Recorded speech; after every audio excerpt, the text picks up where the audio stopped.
Three, two, one. Good evening, everybody. Welcome to episode 145 of Storytime Live. Can you believe it? 145 episodes. It feels like just yesterday.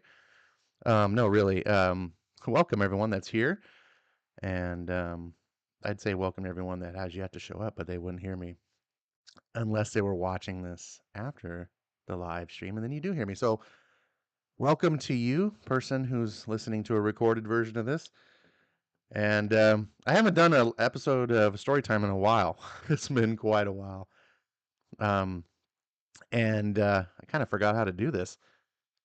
So I have recently um, gotten over COVID, but I have a lot of fluid in my lungs. So I'm going to try not to cough in the mic, but I haven't done like a lot of reading and stuff like this out loud. So I don't know how it's going to affect. I already feel it like tickling in my chest, like right there. So my apologies if that comes across weird. I will try to mute the mic. It'll probably be noticeable, but I do what I can. Um, Thank you guys for being here. I know this has been like a requested thing, as much as I have an audience to request. Um, it's kind of surprising. I didn't think many people were into this sort of stuff, but I really do enjoy it. Um, I think part of the reason I enjoy doing the Storytime Lives is because I really like sharing comics. One of my favorite things about comics is the shared experience. And it's also one of the things that, because I like it so much, if I don't have it, it kind of pulls me away from comics. And so that's actually kind of tough. And this has been the deal like since the reason I even started a YouTube channel for those who've been following me for a while. Um, it's it's because like I liked comics, but like everyone I know that likes them is on the internet and they all live like 1,000 miles away from me or more. And so it's like I go to the store, I'm like, yay, cool comic, come home, and I just buy myself. It doesn't have quite the enthusiasm, but when you get to share it with your friends, especially when they like the same comics you do, I think it's way cool. Sometimes it's fun to argue about which comic is cooler and to make fun of your friends and be like, ah, that comic's lame, like you should read this comic. And I know I'm very guilty of that. I hope anyone that ever hears me talk that way understands that I'm not really trying to be like disrespectful to the person. Everyone should like what they like, obviously. But part of the fun for me in enjoying any medium, creative medium, is trying to get the best out of that medium. And so I just happen to be an opinionated person in general, and you mix the two, and I express my opinions. And sometimes people don't like it, and they think, "Oh, you're judging my com." It just is what it is. Like the reason I like talking about comics is because, quite honestly, a lot of my favorite books are because people introduced them to me. It wasn't like I just come in as the all-knowing king of comics and was like, I know what's good and you don't. Most of the people I associate they're the ones like, I have this great book, you should be reading this. And I'm like, oh, okay. And usually I'm resistant, like, whatever. Hawkman's dumb. I'm not going to read Hawkman. And then I do, and I go, oh, yeah, you were right. I was wrong. And because I recognize that other people are right and I'm wrong quite a bit, I don't feel a problem personally pushing that I'm right and maybe they're wrong. But it doesn't always win friends that way. But if you get to know me, you'll know that that's really what my attitude is. It's not me trying to just be a dick or be arrogant or a douchebag or anything like that. I just love what I love, and I tend to get snobby about it. And yeah. Anyways, it comes across. Comics people were never known as a crowd. We're not known typically for being the most socially eloquent and everything. So that's the way that it is. So hello to some of the regulars that showed up. Marania was first, of course. Thank you, Marania. She was always a big fan of the story time. Evil Black Cat is here. She says, tell us a bedtime story, Grandpa Ash. Man, I feel like Grandpa Ash. Um, I am True Skills. Good to see you, my friend. The frog is here. He says, "Hey, you pieces. Oh, pies." I'm reading like Venkman.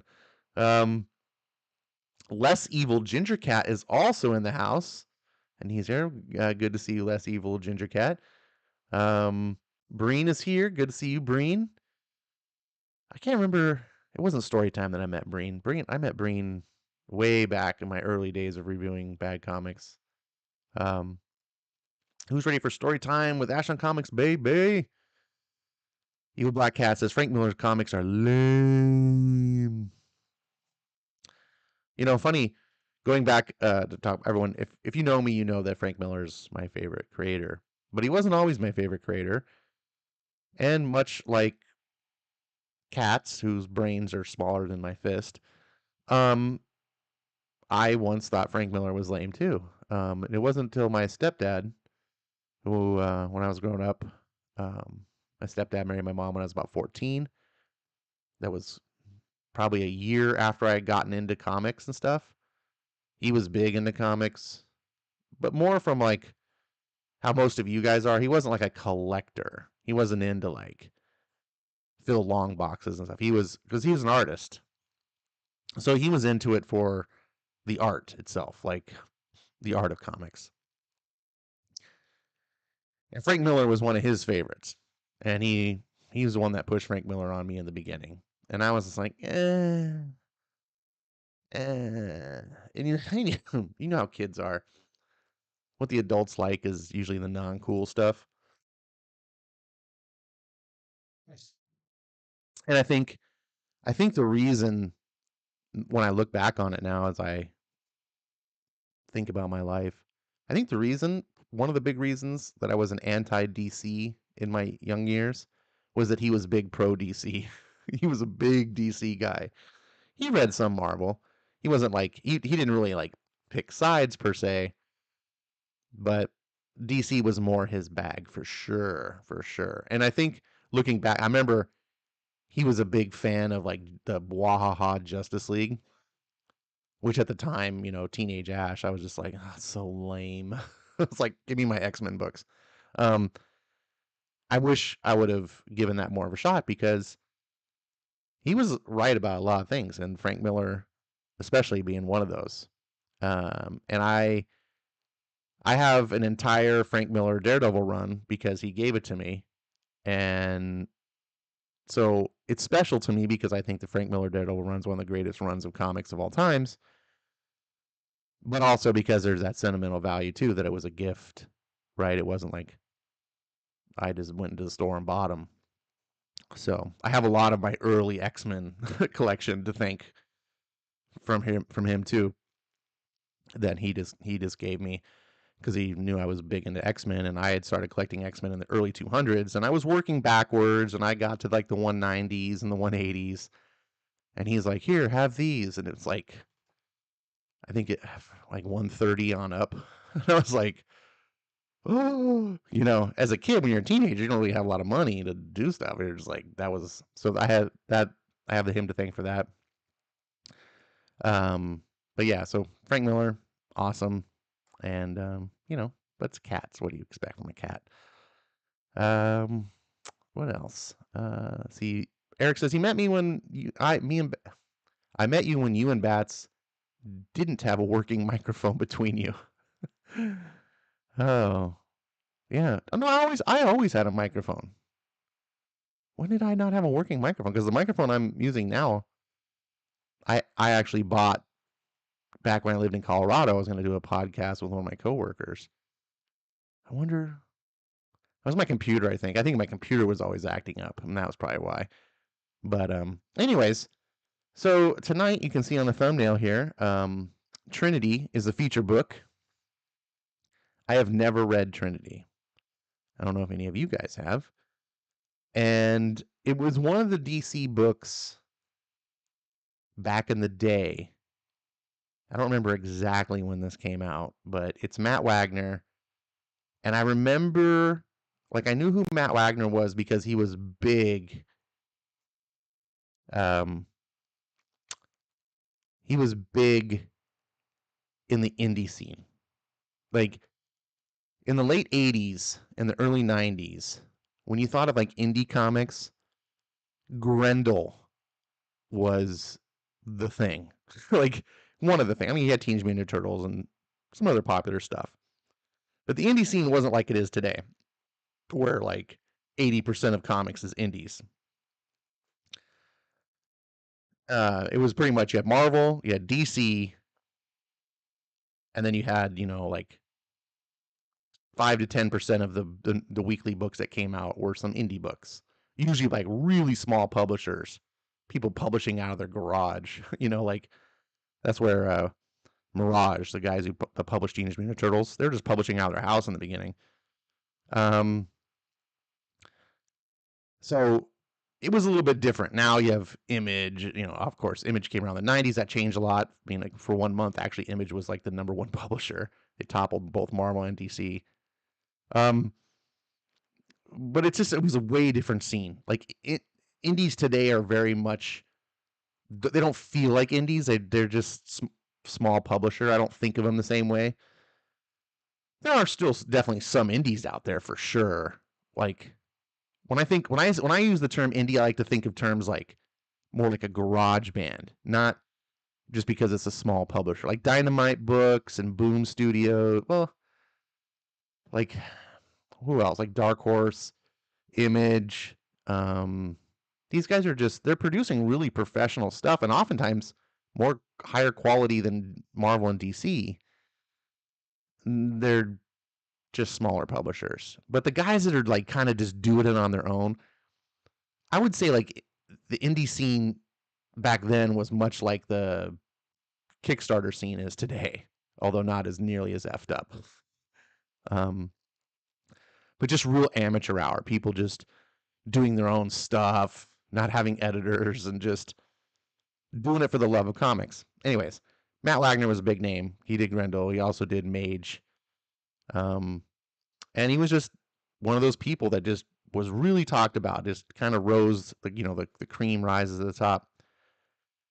And I just knew his name like that as a superstar in the indie scene. And I remember seeing him do a a DC book, and I was like, oh wow! Like for some reason, it just made it Disney. I keep thinking my brain is like Disney. DC. It made DC. It just added like street cred for me, if you will, if you understand. Like because as teenage Ash, I was like, DC's like my dad's comics. It's like just. And again, that's not how I think now. I just think I was young. I actually when I got into DC later in life, I looked back and was like, oh, I kind of like DC better than Marvel in many ways because I like that more sophisticated mindset. Marvel, let's not beat around the bush. Marvel was very much aimed towards a younger audience, aimed at just being simple fun. Marvel was much like we think of like in the movies, like the blockbuster popcorn flicks. They weren't trying to reinvent the wheel. They were just trying to like, wow, bang, boom, give you just fun stuff all the time. Nothing necessarily wrong with that. I was happy as a kid, like, ooh, that's what I want. And it wasn't till later that I would read some DC stuff and just be like, oh, these guys were being a little bit more thoughtful about what they were doing. Um, but of course, it was backfiring on them because kids like me were just like, I don't want any of that, So it's a give and take, I guess. And then there's different strokes for different folks. Um, let's see. DC gave him a 4-issue Demon miniseries in '87. What are you talking about? You're talking about Matt Wagner. Yeah, yeah. Matt Wagner did other things. I just, of course, I didn't know much. But the Trinity is the big time. Like, let's face it, Demon is like a C-list character at DC. Like, the Trinity is the Trinity of DC. This is Batman, Superman, and Wonder Woman. It's a good name for a book, Trinity. So, I gave the street cred, but at the same time, that wasn't enough to really get me to buy the book. I mean, I gave it a nod on the shelf and was like, "Oh, that's cool. If I were into DC, I'd read that. Yeah, that's like punk rock DC." But I never did. Got a really cool cover. Look at this. Let me see if I can transition. There we go. It's easier when you have a co-host because you can, when they're talking, you can do stuff behind the scenes. But when you have to do all the talking yourself and mute your mic when you're coughing and do, anyways, you don't care about my troubles. So yeah, I just looking back at all these years, I look back and I see this cover and I'm just like, there's just something cool about it. And of course, that's also reflected by the fact that I like DC now. So when I look at Wonder Woman, Batman, and Superman, well, let's face it, Batman was always cool. No matter what side of the fence you were on, Batman's that character that everyone loves. Wonder Woman and Superman a little harder. Um, I grew to really like Superman. I never hated Superman. Growing up as a kid, like the Superman movies were some of my favorite movies. And I think my love for comics actually comes from Superman in the 70s. You know, when I was like little 7-year-old Ash, getting up in the morning and watching Super Friends, that was like the thing to Super Friends. Like I love Super Friends. So years later, I grow up and look back as an adult, and Superman now is one of my favorite superheroes of all time. I wouldn't have been that way as teenage Ash because he wasn't angsty enough. He was too Boy Scout. He was too. I just didn't look at him with the right kind of eyes. Um, and I think I looked at Superman kind of the way oftentimes teenage boys look at their fathers. Your father's not cool. Like you know what's cool. Like your father's just if you're Breen's age, he's a square. Like, and then you grow out of that, and then maybe you become a father or whatever, and you look back and go, "Oh no, my dad was really cool." So boys kind of go through that transition phase. Um, Look at all these. I always get a kick of like opening up these books and looking at the credits page. Now, okay, fair enough. You've got the artist and the colorist and the letterer and whatever on here. Fair enough. They put them first. But look at this. Like, how many? Do I really need to know who the general counsel of senior VP and general counsel of DC is? Like, do you really need to put them? Like, oh, this book was brought to you by Cheryl Rubin, senior VP brand management. Like, what the? These narcissists. Just look at how many VPs. How many VPs? You got like one VP per book that you publish. It's like, come on.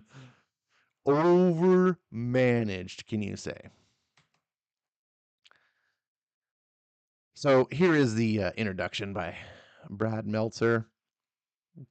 And I debated whether I was going to read this or not because, you know, should I read it or not?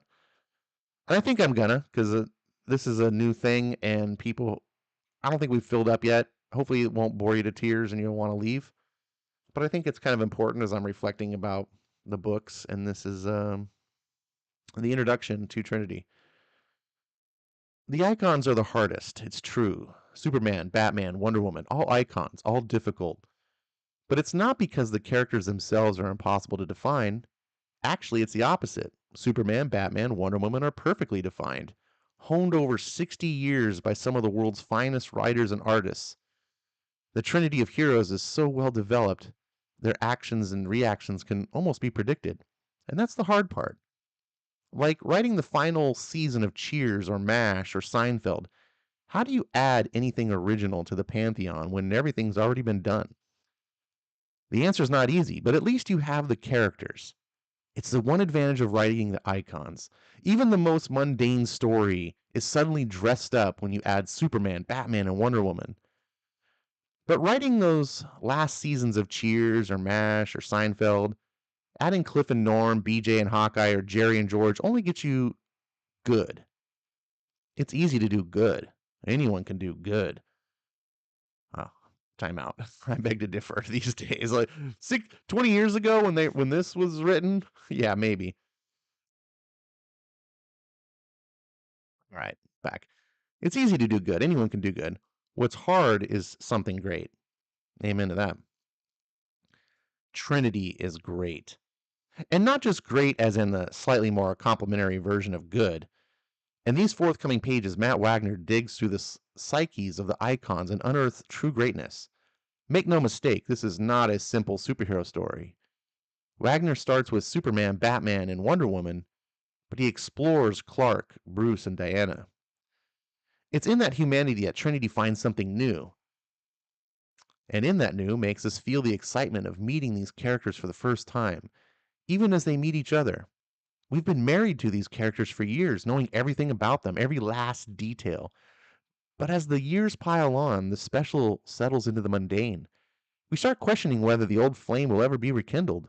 And then, when we least expect it, the moonlight hits them just right. A memory door opens, and all the original emotions flood right back. And that is magic. Like a master magician forcing us to focus on the decoy of his moving hand, Wagner waves the capes and the cowls to get our attention. But what causes our mouths to gape open is the simplicity of what is hidden underneath, the magical moments of humanity that have always been there, somehow previously unseen. Superman is not new, Batman's not new, Wonder Woman's not new, yet Wagner still finds vital details no one's ever thought before. From the idea that superhearing is the hardest power to resist, to the simple concept that while the trains of Metropolis run on time, Clark misses one at least 3 times a week to keep up on appearances. From Bruce's surprise that Clark can find him so quickly, to Clark's internal submission that Bruce is hard to miss with a belt full of tracking devices, to Bizarro's simple minded racer cool, for Ra's al Ghul, to Batman's reaction when he sees Wonder Woman invisible jet. He wants one. That is the exact right reaction. Trinity lets every moment feel like the usually unattainable first time, which is the entire point. And as anyone who's read any of his other work knows, Wagner's specialty isn't just the small ideas, it's the big ones, the philosophical ones, the ones writers of DC's Trinity would never approach. Like the moment where the Dark Knight is overcome by paradise in the form of this wonderful woman, and that even the slightest taste of the perfection that he both taints and inspires him forever. Or the moment where Bizarro is both overwhelmed and confused by the truth Diana's lasso demands and their reactions as truth is undone. These are not small ideas. Even the art adds to the magic trick. Keeping us so preoccupied with a visual bamboozle, we almost don't notice that it's what's right in front of us. Forget the more Fleischer Schuster like Superman, or the short eared Batman, or the regal posture in Wonder Woman. Those are obvious. Instead, look at the shot of Clark and Bruce in the limousine on page 26 and 27. The calm playboy versus the interrogating reporter. They're exact opposites of their alter egos, but in the same breath, perfectly in character. Most important, even without the costumes, we know exactly who they are. With a lesser artist, the moment is lost. With a lesser writer, it's never even there to begin with. In life, most people are lucky to be great at one thing. Astoundingly, and to our benefit, Wagner is great at two. Clark, Bruce, and Diana are not simple characters. They're tough and unstoppable and vulnerable and perfect and flawed and kind of ruthless and noble and selfish and pure. They're as familiar as your own thumbnail, yet you still don't know everything about them. They're Superman, Batman, and Wonder Woman. They're Clark, Bruce, and Diana. They're icons. And lucky us, they're in Matt Wagner's hands. Prepare yourself. Watch carefully. Like the best magician, he makes it look easy. Brad Meltzer, Hollywood, Florida, February 2004. All right.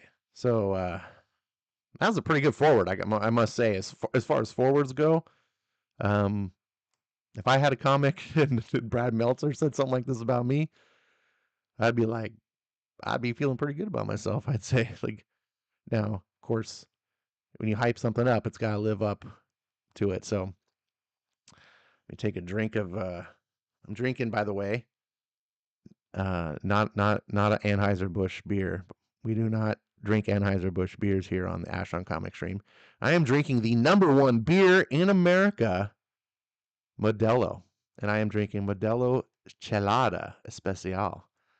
Because, and yes, my pinky is out, Eric. Because some crazy mad scientist decided mixing beer with tomato juice was a thing, and Modelo makes it work.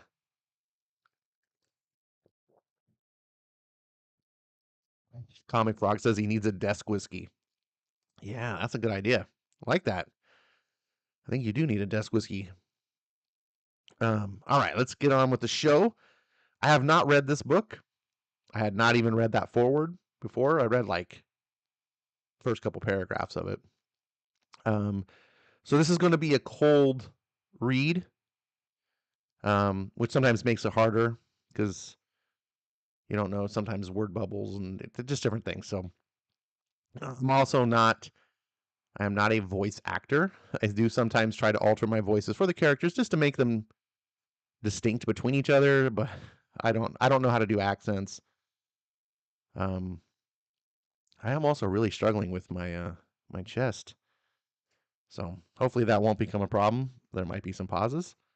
Feel free to comment in the chat if you're listening along. It's nice to know that people are still there. I don't do this for the clicks. I don't do this for the, I never was doing my channel to try to be a YouTube guy. I just really enjoy comics. And I love hanging out with comics fans like you guys. By the way, Ed, I see you there. Thanks for dropping by. Good to see you, my friend. Yeah, so it is nice to know at least a couple people. If I have just a handful of people on a stream, I'm happy. So man, need to get some Mucinex or something to break this up.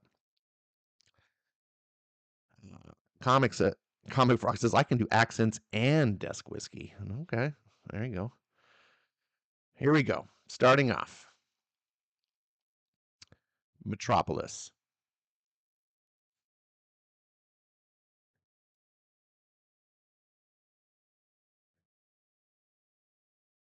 Planet. Daily Planet. Superman on page 1. Daily Planet. Wait, excuse me. Excuse me. Where the trains always run on time. Need to catch. Easy, pal. Sorry, Wait. I try to miss one at least 3 times a week. Good for the image. Man, you again? When you gonna learn? It's every 15 minutes. Gonna have to run a little harder, dude. I'm not very fast. You can say that again. Aboard the train, the regulars all chuckle at the guy that they've dubbed terminally late. I fight the urge to listen any further. Get your planet, Superman, right here. I guess I'll take one. Which is really the hardest power to resist. Far easier to avert one's gaze.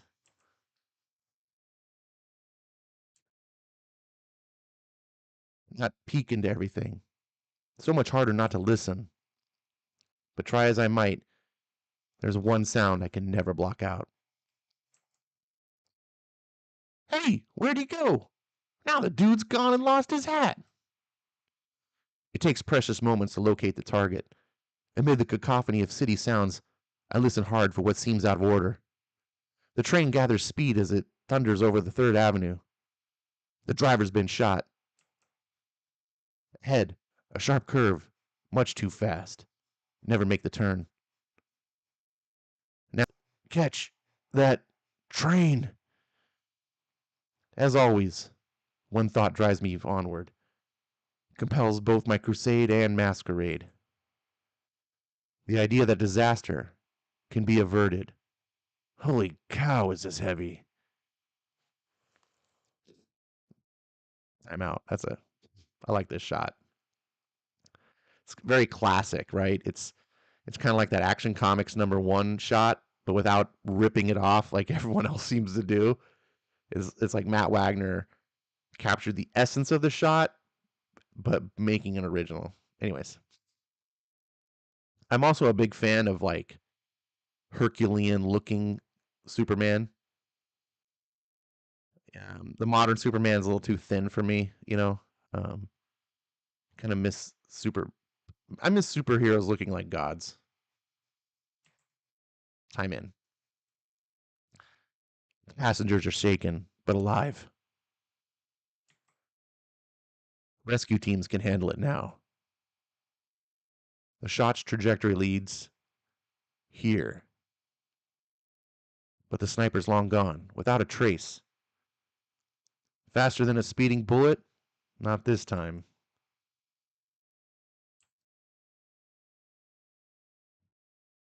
First time. They got lucky. The man of steel drawn out by a single shot. No room for failure tonight, or capture. If they must terminate, a warning is needed. Only one thing flies so fast and so low. Now they know its frequency. Time to get to work. But expecting the supersonic, they're unprepared for something shadowy and silent. KMET News live at the site of a foiled burglary attempt here at Star Labs, where an anonymous phone tip has led authorities to discover a group of high tech thieves that had apparently already been subdued. A police spokesman on the scene had this to say. Well, we assume that we have Superman to thank for this bust, although he doesn't usually leave the perpetrator so, hogtied.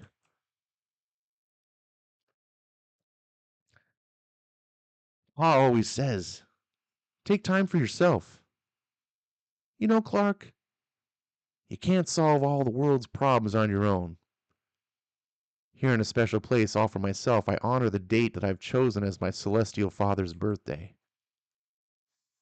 My mother's follows in exactly 6 months. Will I ever know that their choices for sending me to Earth?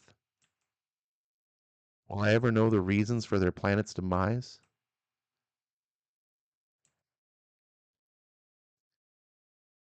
I know my people wore cloaks. Among the wrappings inside my life rocket were ceremonial robe, adult sized. I'd like to think the women wore them as well. I realize I can't solve all the world's problems, but that'll never stop me from trying. Da, da, da, bum, bum, bum, bum, bum.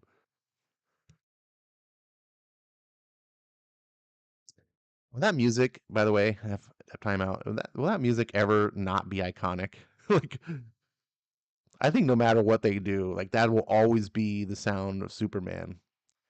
And like the Zack Snyder Superman, like they got Hans Zimmer to do this. It's a cool soundtrack, but it's not iconic and memorable. Like it's just a really good emotional score. But anyways, you can come here to listen to me talk about that. Um, Antarctica, the other side of the planet. When the world's most influential man has something he wants to hide, he hides it well. The creature's mutated genetics allow for massive levels of energy absorption, but at a cost. Its cell structures begin to calcify with the retention of too much solar force. To keep his creation in check, the world's most influential man needed someplace cold and secure.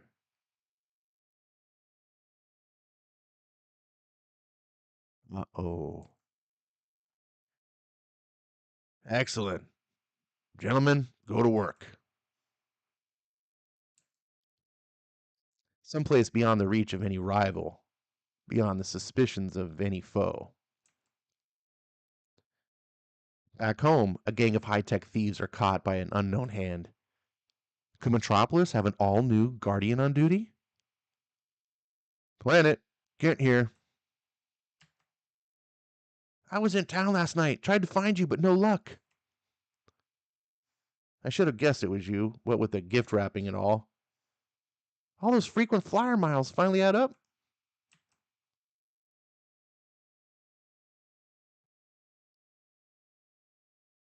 Wait a second. This is why sometimes doing the Zoom mode timeout uh, doesn't work right. Let's see. Let's start. Planet Kent here. I was in town last night. Tried to find you, but no luck. I should have guessed it was you, what with the gift wrapping and all. I never guess, Kent. Dangerous habit, seriously. All those frequent flyer miles finally add up. We need to talk. There we go. So, what brings Gotham's favorite son to Metropolis? On the trail of a crime, Kent, as always. The latest led me to a well funded and exclusive cartel that deals in the high end of homicidal merchandise. Guns, pulse weapons, sophisticated explosives, toxins, and viral spores, even weapon grade plutonium. You name it, they claim they could obtain it. They call themselves the Purge. Several days ago, I busted one of their main cells and uncovered a scheme for breaking into Star Labs. Clark, they were after the kryptonite. I found this one on one of their members. Something tells me it's stolen. This is a LexCorp Project Security Disk, which means they're also planning to steal something from Luther. That could get ugly. At the very least, I didn't have time to break the encryption codes, so I thought I'd leave it all in your speedy hands. Sorry, speedy hands. sometimes, sometimes sentences are hard to read. Back to the action. It helps if you don't wear gloves. As I'm sure you know, Luther's got his hooks in all manner of advanced military technology.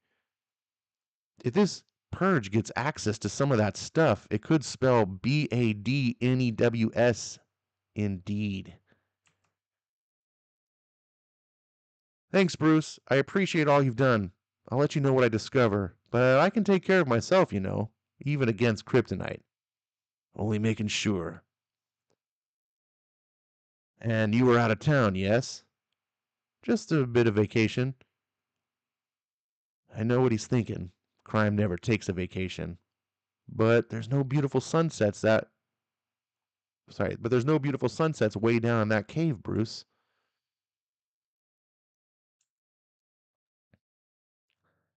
Can we get on with this? Certainly, my dear.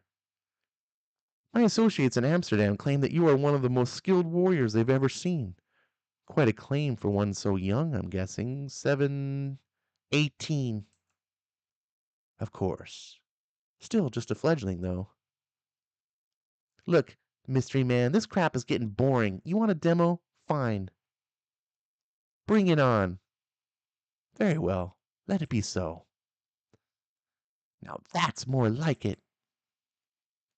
So, enough of this auditioning stuff? Do you have work for me, or do I move on to the next second-rate Caesar with a big bankroll? Indeed. I believe I can make use of your talents, my dear. My organization has recently suffered an unwelcome loss, and your addition will soothe that rift quite nicely. Peachy. So, welcome to the Purge, Miss. What was it again? Uh, D- Diana. Call me Diana.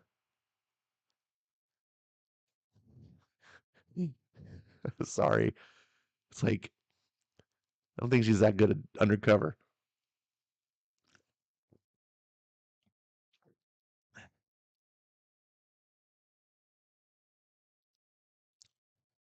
Within an hour, I've cracked the security codes. The disk concerns a certain project replica. Knock, knock. Who's there? Experiment that didn't work out quite the way Lex had planned. Only the planet's most talented, dedicated, and let's just say it, all around hottest reporter? Wait till you hear this one. A brief feeling of shame washes over me. Hey, is that? What's the deal, Smallville? You know Lex is my beat. Even Perry says I get first dibs on. Hey! Sorry, Lois. It isn't what you think. Just yesterday's news. Clark, what are you. and I shudder to think why anyone would want to steal that. I'll explain later. The creature shifts, its muscles hard and stiff. In such a feeble stasis, his troubled mind remains calm. The ambled light of the glacier had barely kept him alive. Oh, sedate. Since being rescued, though, he's been slowly strengthened on a steady diet of moonlight and occasional infrared bath. Now he grows restless. For days, the Dark Man has visited him, spoken to him, and called him. Hello, friend. I know that word must seem strange to you. You've never really had a friend, have you? The Dark Man's footsteps. Always people have run in fear from you. I never intend for things to go so wrong, I know. Sorry, you never intend for things to go so wrong. I know. Steady as a ticking clock. They just don't understand you, do they? Darkman understands. Always running, always screaming. Ka-chink, chank, chunk. My name is Raza Ghul, and I am indeed your friend. In fact, your efforts, your aid, your service will be invaluable to me in the days ahead. I cannot thank you enough. I know that, in the past, things have seemed less than clear to you. Relax, friend.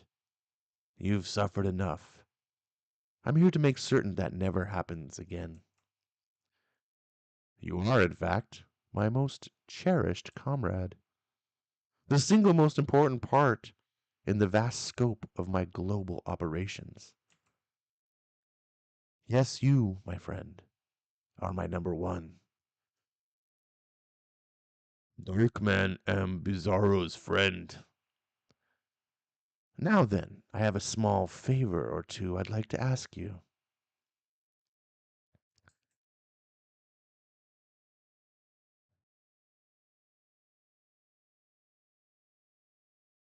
I pause for a sec.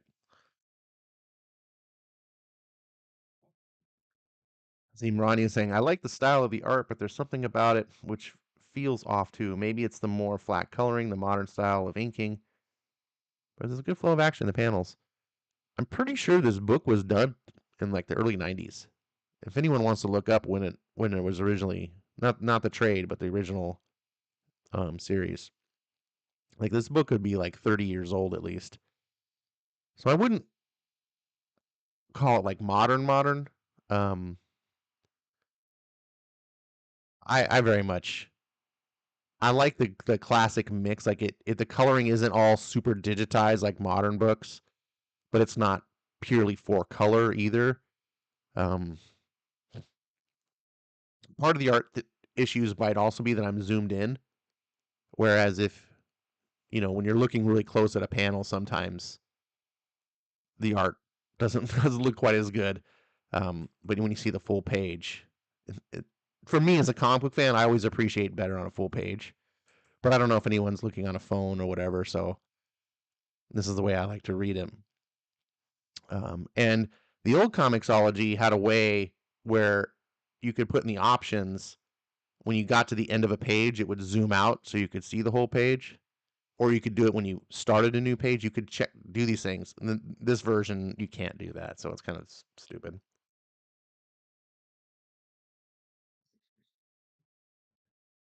All right, here we go. This is where Luther buried it. My dark and fractured double. Locked it away until he could figure out how to control it. Now it's been set loose. I need to know by whom. Their leader's name is Raza Ghul. His followers claim that he can raise himself from the dead. He calls himself an eco-terrorist. on a sacred mission to protect the earth and its resources from the ravages of mankind. To many, he's a hero and his ranks are fanatically dedicated to his cause. But I know better, meaning that his ambitions seem noble, but his methods are merciless. In the end, he's just another petty tyrant bent on remaking this world in his own image. You seem to know a lot about him. I used to have a connection inside Roz's dealings, but recently he's gone into hiding. I haven't been able to reestablish contact. Trust me, nothing less than global genocide will satisfy his megalomaniac. Take two.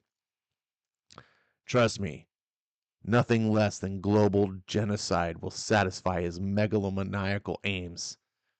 Whatever he plans to do with that monster, it's bound to be big. Bizarro never had friend. Bizarro's new friend am cool. Racer cool. Bizarro never had cool friend. Too bad him helpers break so easy. Bizarro didn't mean to shake one so hard.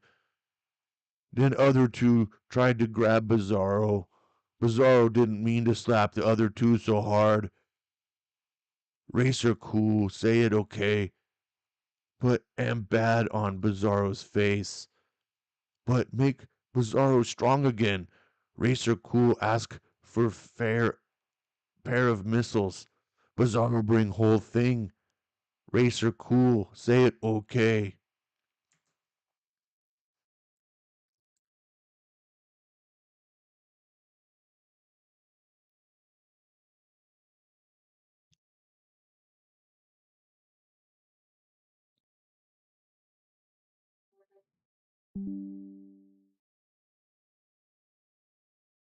Who's talking?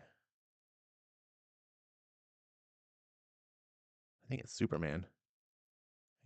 This is part of the thing I hate about reading aloud. If you haven't read the book, fine. Or fine. I'm sitting here reading Geeky Puppet Show comment at the same time as Freudian slip. When you haven't read the book first, sometimes, especially with the older lettering, I think this is probably done with hand lettering. The modern lettering, like DC does a really good job. They'll put like the character's logo in the box or whatever, so you can like always know who's talking. It's not typically so important when you're reading to yourself, but when you're reading out loud and you're trying to like differentiate voices and you get the wrong voice, it just can mess people up. They're like, you get it. Um, anyways, I'm gonna guess that's Superman. The wind is ferocious. Inside, half of his crew lies dead or injured. The sub had been shaken like a box of candy. Men smashed into steels, broken like dolls. When they had first realized that they were under attack, dear God, they'd armed and loaded a missile.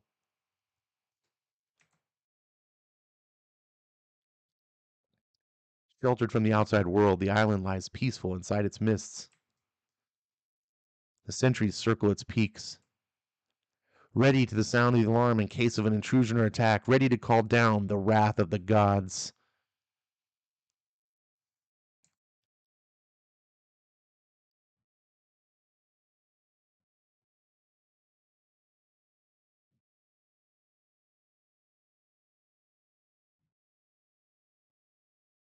Who's talking? I don't know.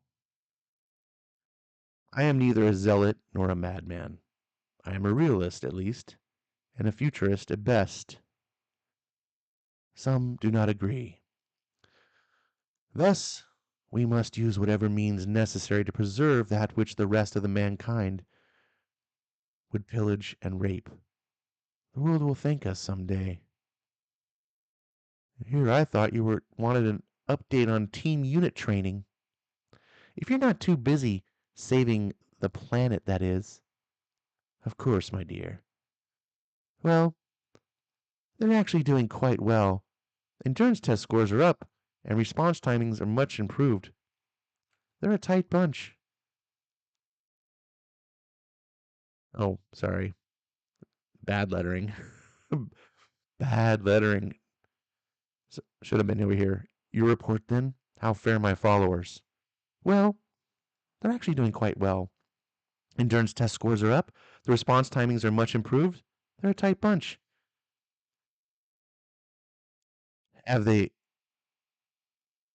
have belief in their very bones, devotion deep in their flesh. I gotta admit, you inspire them, or your message.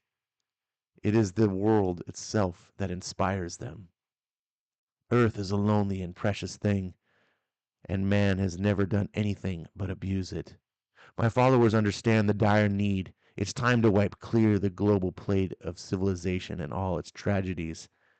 Time to begin the world anew with a fresh palette. Where I come from, they never worry about the rest of the world at all, only their own problems. And where might that be, my dear? I don't quite place the accent. It's the place the rest of the world has all but forgotten, and they like it that way.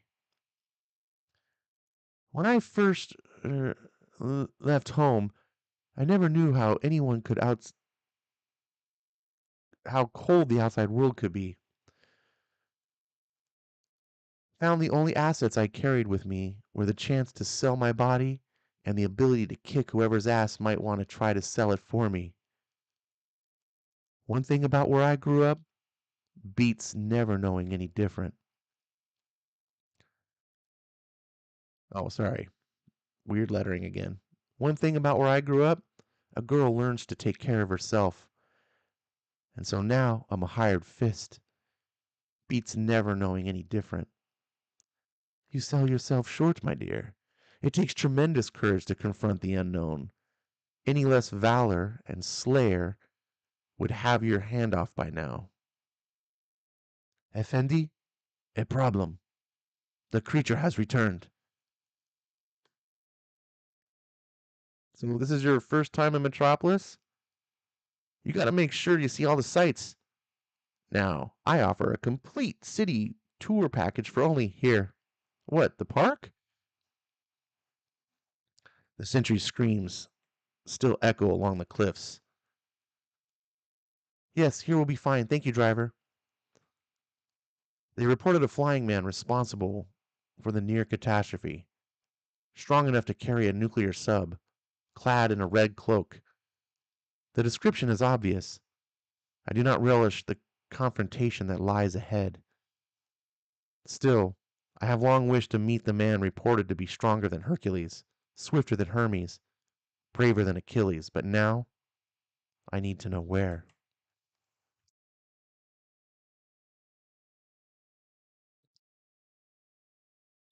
The monster's heartbeat sounds like blunted thunder. I can recognize it from miles and miles away. Still, my efforts to hear him out have so far proven futile, even as fast as I dare cruise without fear of missing it. The task is harder than searching for a needle in a haystack, much harder, actually. That I can do pretty quick. So far, I'm only certain that it isn't in North America. Tomorrow I'll finish the hemisphere. Then the vastness of Asia. I wonder how Bruce always makes this look so easy. Superman, I greet you in peace. My name is Diana, emissary and ambassador for the Amazon people. I apologize for this rather abrupt approach, but you're not exactly an easy person to contact, and we really need to talk. I will always remember my first sight of her. Lois, you're the most compelling woman I've ever met, but this is the most magnificent. Smooth, Diana. He's larger than I imagined. Time out. I don't think that's what you should ever say to your future wife, Clark. Be like, you're compelling, but this woman's magnificent. Like, that put you in the doghouse for a long time. All right, I'll show. She's flying, like me. Behind her, a portal of some sort. Now I see the entrance to some type of jet, stone silent, invisible to normal vision. Just this morning, I know you experienced an accident while escorting a nuclear submarine. I'm not suggesting that you deliberately caused the explosion. Still, I've been asked to speak to you about the possible repercussions of such carelessness. I come from an island known as Themyscira. It's not on any map, but I assure you, it lies dangerously near to where this blast occurred. I I can explain. And so I've been trying to locate it ever since. I'm so embarrassed. Don't be. It's an honest mistake. You don't understand. To my people, a false accusation is almost as bad as the crime itself. Relief floods through me. I should have known. After all, his passions for justice seem so much like my own. No harm done, really. But I don't think the rooftop of a national news outlet is the best place to discuss all this. Oh, of course, you're right. Follow me. Inside the jet, hidden from view. Please, come on in. It's a pretty spacious jet. It's far bigger than the one on Super Friends. Um, by the way, just as a side note, I hate the invisible jet, like with a passion. I just hate it so much. It's a, it's always it's one of those things when I was a kid, like when I looked at DC Comics, I was like, you'd never see something dumb like this, like invisible. Anyways, I know some people are fine with it or whatever. I think it's a product of a bygone era. Um, moving along, I'm sure Breen loves it. He's probably got a toy invisible jet in his house somewhere.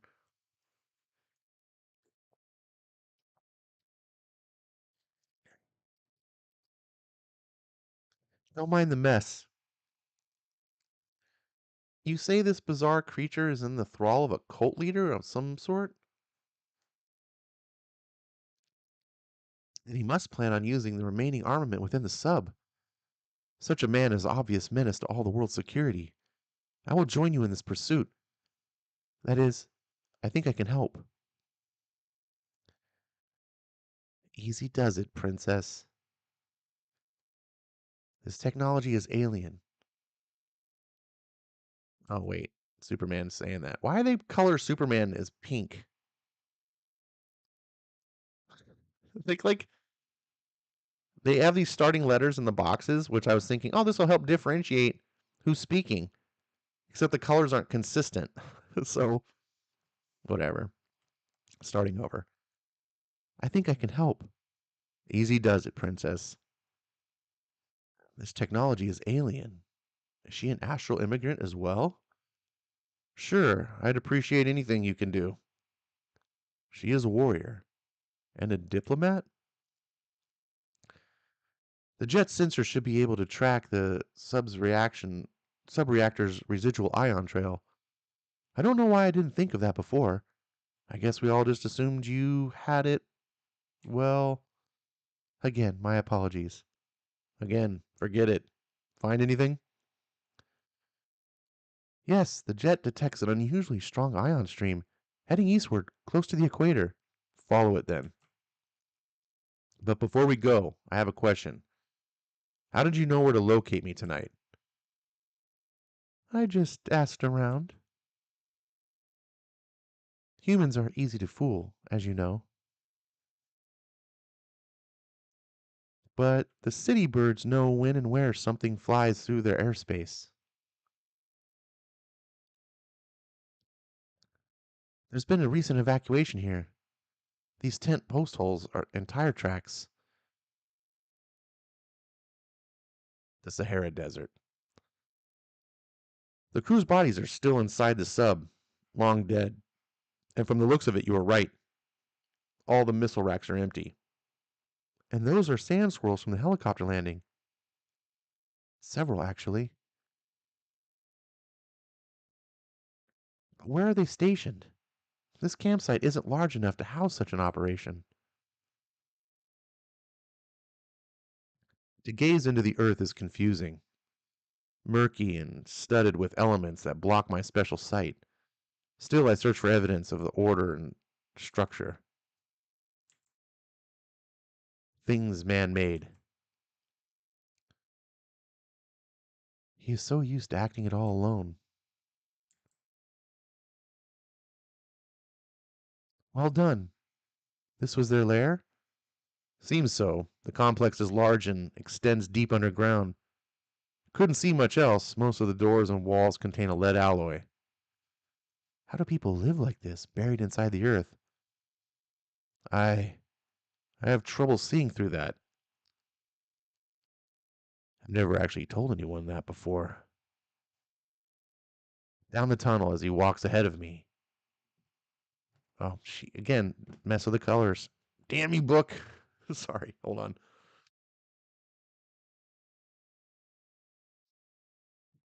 Down the tunnel. He walks ahead of me, as if I need protection. Looks like they left in a hurry.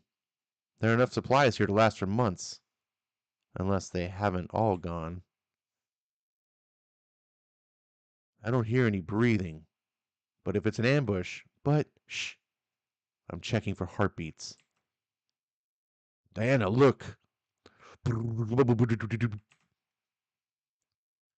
the name of the demon. Out.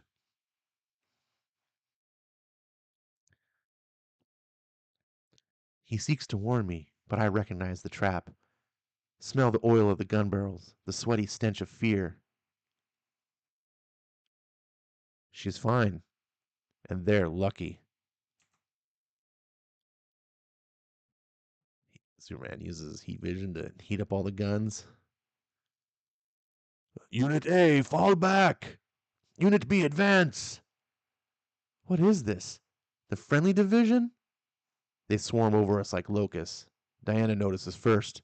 Superman, they're suicide bombers! Covered in grenades! Too many to disarm, even for a speeding bullet. Again, he moves to protect me. Such a man. This timeout. This book would be so canceled today. And then that's not even doing anything wrong. It's just the subtleties. Like that little line, like he moves to protect me, such a pause man emphasized. Like, and this is why as a boy and why as a man now, like why I read comics. Not knocking any female audience or anything, just recognizing that men and women think differently. We're wired a little bit differently, and there's different things that we're drawn to. As a male, I'm drawn to like the whole heroic aspects of protecting people, right? Like, and yes, traditionally men protect the women. So this is just I lament that there's anything wrong with this these days. Like I feel like the world. Well, we all know the world's topsy turvy, but it's like this is just an innocent comic book. Like Matt Wagner's not trying to be um what's it misogynistic or anything. He's just writing like it's okay. It's okay for men to be protective of women. There's nothing wrong with that. Of course, Diana doesn't need the protection, but it's still instinctual. Anyways, sorry to interrupt. Carry on. Again, he moves to protect me. Such a man. These supports can't take much more damage like that. Further ahead, there's another line of defense. What are they? Sniff. What manner of despot is this, whose devotees are so willing to embrace their own deaths?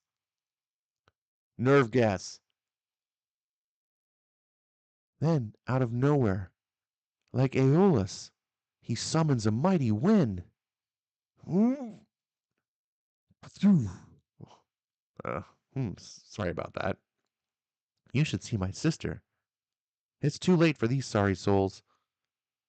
And the team leader's locked himself inside that vault. Shall we?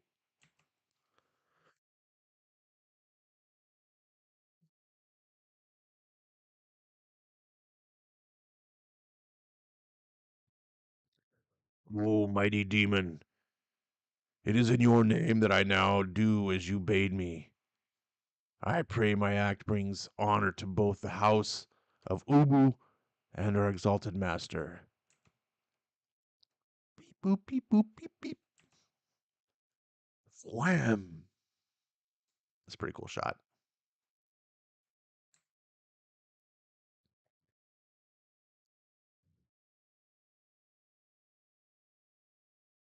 He was falling even as we crashed through. One more victim of the purge. But we had bigger things to worry about. It's been armed. Quick, pull the wiring. It's too late. The ignition sequence has begun. But what'll we. No time to fly it in space. Quickly, get as far away from the entrance as you can. But no, I can't just leave you here. I won't. No time to argue. Go. Again, he moves to protect me, as he does everyone. Boom, boom, boom, boom, boom, boom, boom. You can like, I'm making the humming the song there because like in my head as I'm reading the story, like whenever I see Superman being like Superman, it just makes me like I just hear it in my head. As I flee among the debris, something captures my eye. This binding. It's an Amazon bridle knot. Surely one of us can't be involved with all this madness and death. Hmm.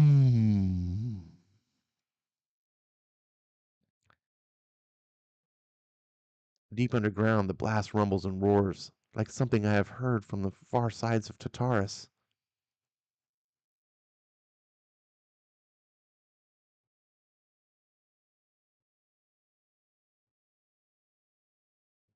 Surely no one could have survived such a holocaust. Below me, the earth looks pained, fractured, and toxic to the touch. Divine Mother, let him be.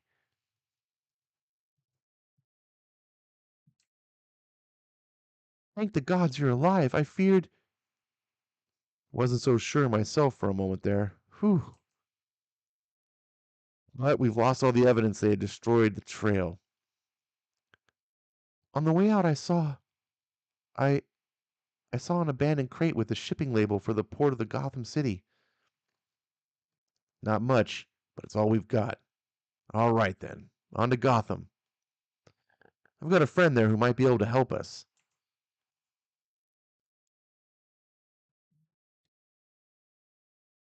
Gotham,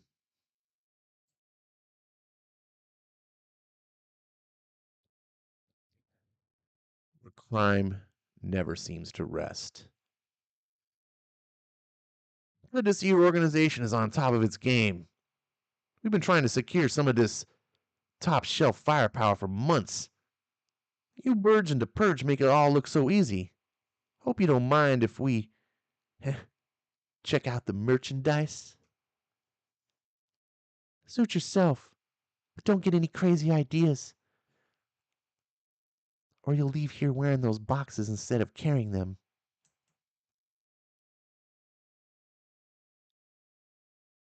He's seen far too many dirty deals like this.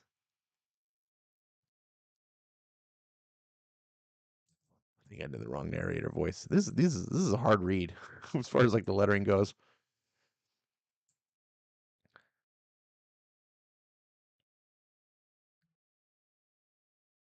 He has seen far too many dirty deals like this. Heard the horrible clatter of far too many bullets and guns.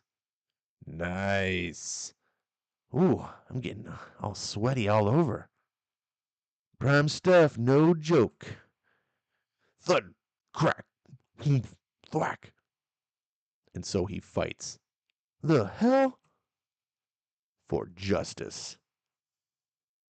So that no other need hear the echoes that haunt his dreams. It's that bat freak! Oh, yeah? He actually enjoys the painful silence that will follow. He doesn't ask for their surrender.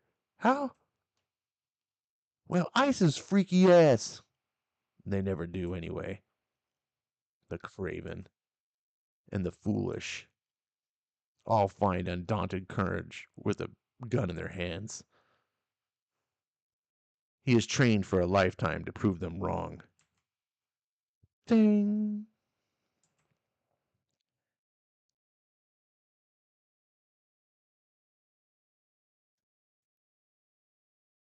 32 seconds. But you want to rumble? Wait, did I miss something?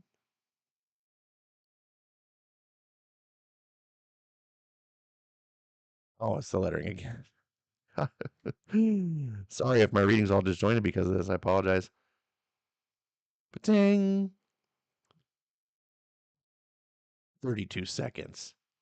All right, Spooky Pants. I don't know how you took out my crew like that, but you want to rumble? To dispatch a room full of armed and dangerous men. You got it. Now, only a slender young girl opposes him. Strange, she uses no gun. Drac. A lucky shot. You won't get another. This is your only warning. Drop the baton and yield. Forget it, creep. You heard me. You think you're so freaking tough? Well, bring it. Oh, Chock. Her reflexes are swift and severe. Oof. Her training acute. Walk. Ugh.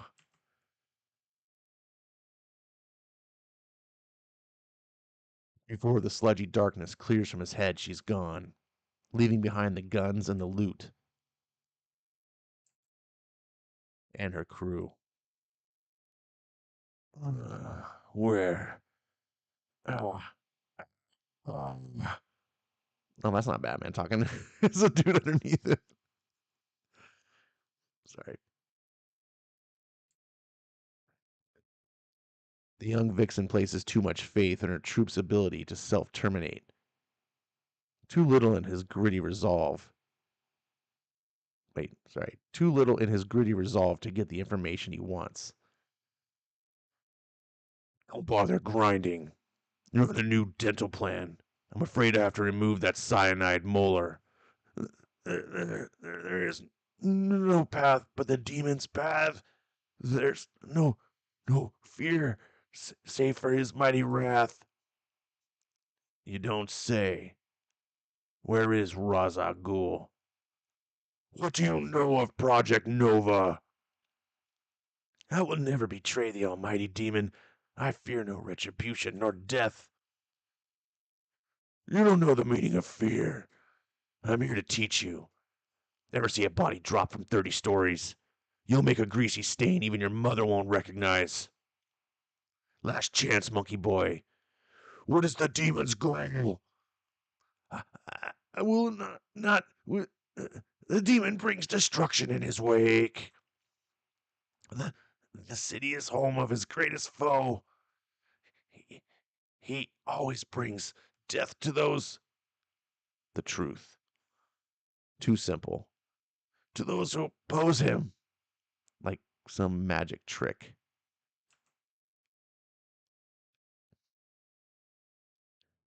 See the lasso.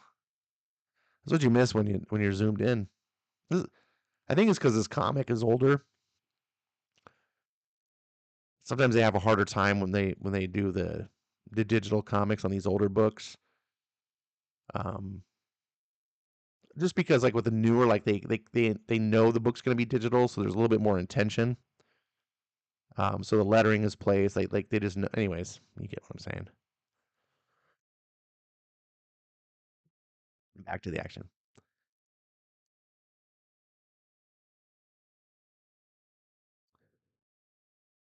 Bruce always seemed sorry. Bruce always seems surprised that I'm able to locate him so easily. There are other, more merciful ways to go about that. I don't have time for mercy, and I don't ask for approval. Like I can't hear that belt full of tracking devices. We're not here to interfere with your methods. We've come to ask for help. Batman, I'd like to introduce the so called Wonder Woman. I've heard reports of your recent appearance and activities. I assume she was related to you, maybe a distant cousin.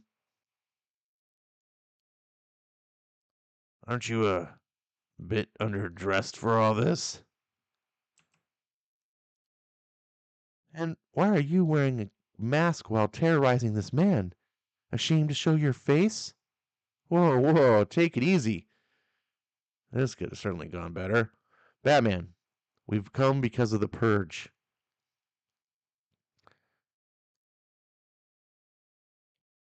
He listens with the predator's ear, absorbing every fact, processing it for the hunt. And it was a Soviet sub. They're not notoriously slow to admit any defeat. And the blast took place in the Bermuda Triangle. As you know, there's often radio interference in that era. God, I can't read. What's wrong with me? As you know, there's often radio interference in that area. The question is, what do we do about it? How do we find the remaining missiles? Why hasn't this theft been discovered? Why wasn't the explosion detected? Oh, see, damn it. It's because it was a Soviet sub, blah, blah, blah, blah. Everything I just read. Moving on. Roz is a madman, but he's no fool. He'll make full use of some of the power and it now. I apologize. I need a drink.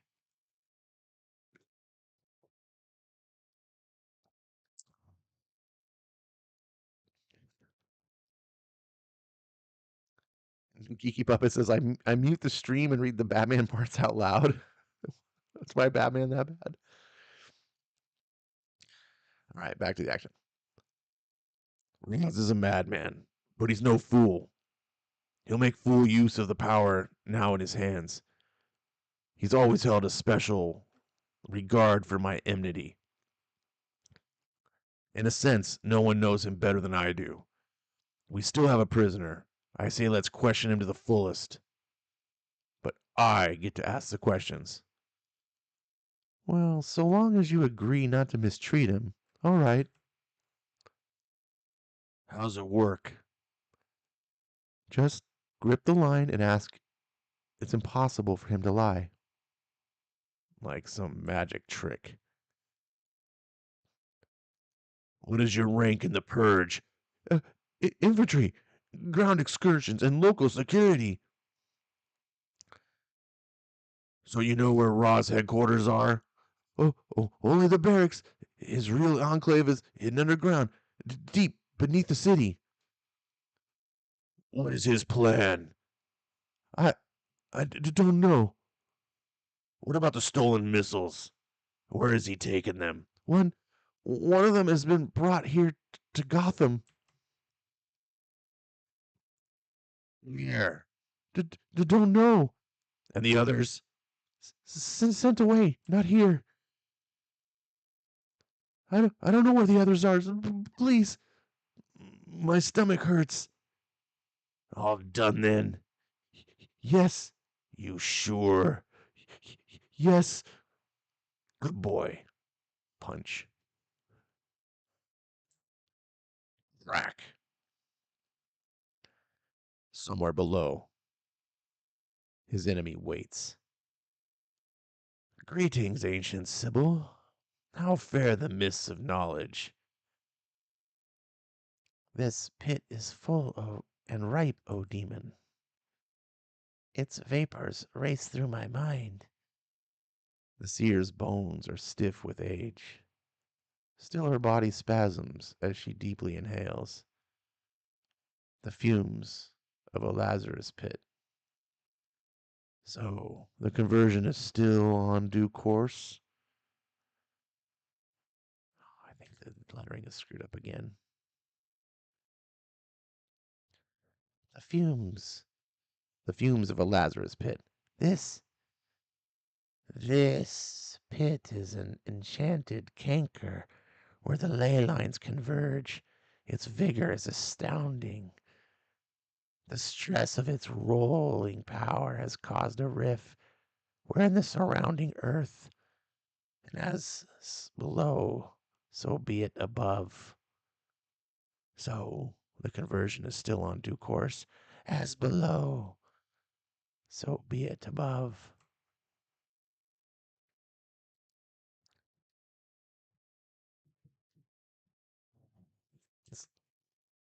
You know I hate you. Sorry, moving on. But be aware, O demon, you are pursued by a triad of formidable force. Strength, stealth, and skill they wield such as the world has never seen. 3, you say. Perhaps the detective has taken a partner. The other I expected, sooner or later. Darling, Sybil, my thanks. My soul for you, O demon, as it has always been.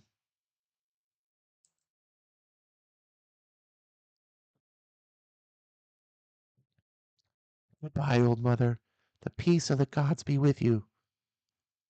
Blessed you, child, and fare you well. Again, you surprise me. One so young, who speaks in the ancient tongue. Only a bit. Where did you pick her up? Jalila has been with me since the age of 9. Her wise visions have often aided my purposes. 9? But that'd make you... Yes, older than I appear, and then some. The demon's laughter echoes off the stone and steel. The pit gurgles in reply. You brute! You broke the jaw of a helpless captive! How dare you use the instrument of truth for such malicious ends? Now, so wait, so help me. Listen, lady, you don't like it? Well, tough. Just hold on. Don't come into my town and start telling me how it's done.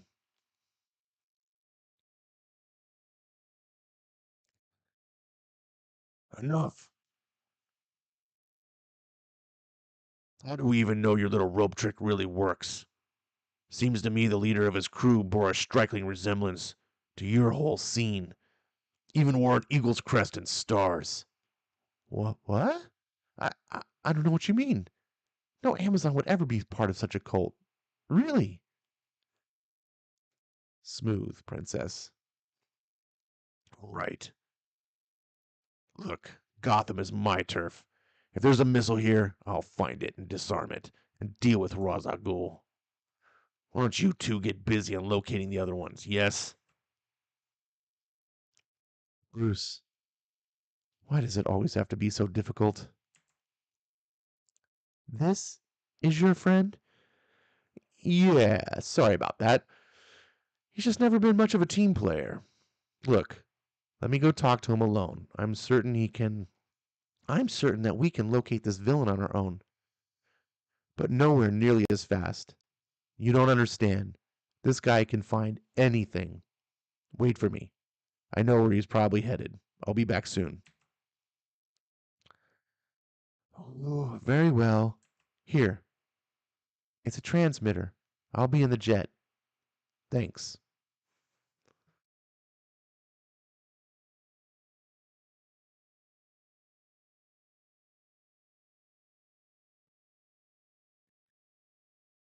Roz, I've been meaning to ask you. Your guy there, Ubu, didn't we leave him a strike team buried alive out in the desert? That was his cousin. Also an Ubu. Ubu and his clan have survived my cause for generations. Each male is trained to someday take his place at my side, to give his life if necessary and sacrifice for my own. What about the women? The women are needed to nurture the warriors. They are a proud and pious family, only The desert breeds such excellence. These western cities, they constrain my desires and dampen my mind. I long for the purity of the desert's flowing dunes, the tundras, glacial plains, the windswept vista of the steppes. You're right. You're so right. Makes me, hmm, never thought I'd actually feel homesick. And where exactly is home, dear? Some place spare and severe? Actually, no, I come from a tropical island known as Themyscira. I know. Why would I leave, huh? It's practically a paradise. Everyone says so. Relax, my dear. Your reasons are your own. And soon, this urban blight will be toppled and all the world will become a paradise, without the weighty issues of obligation and home. It's just where I come from, you're supposed to be a certain way, gracious and forgiving. I've never been very good at either. I understand, dear. You sound just like my daughter. The daughter? Her name is Talia, and she too isn't very forgiving. But now the task. The hour approaches, and we must all be prepared to see that the squad leaders stand ready. The vessel's full capacity is half dozen long range missiles. That means he's got 4 left.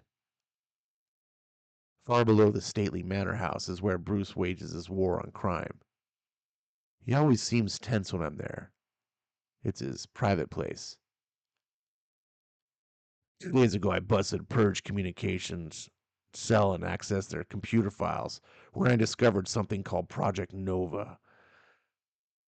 Sometime within the next 24 hours, 95% of the world's communication satellites will pass within 5 cubic miles of each other in space. It's a freak convergence of their orbital trajectories that won't happen again for thousands of years. I'm not even sure many of the world leaders are aware of it. Yet somehow, Roz not only knew, but was planning an attack. If he detonates a warhead in the center of this bunching, it'll disrupt all global communications, effectively throwing the world into a total information blackout. To launch a missile that far into the stratosphere, he'd need a full silo facility. Or Bizarro. I doubt it. Only an hour ago, Radio Free Europe reported an armed attack on a silo in eastern Bulgaria.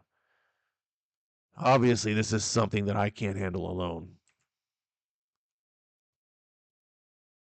Bruce, that's brilliant. But why didn't you mention all this earlier? I mean, I know you had some trouble with women in the past. You know next to nothing about me, Kent. I wasn't sure how he'd planned to strike until I heard about the missiles, and I just prefer to work alone, that's all. Well, that's not quite what I've heard of as late.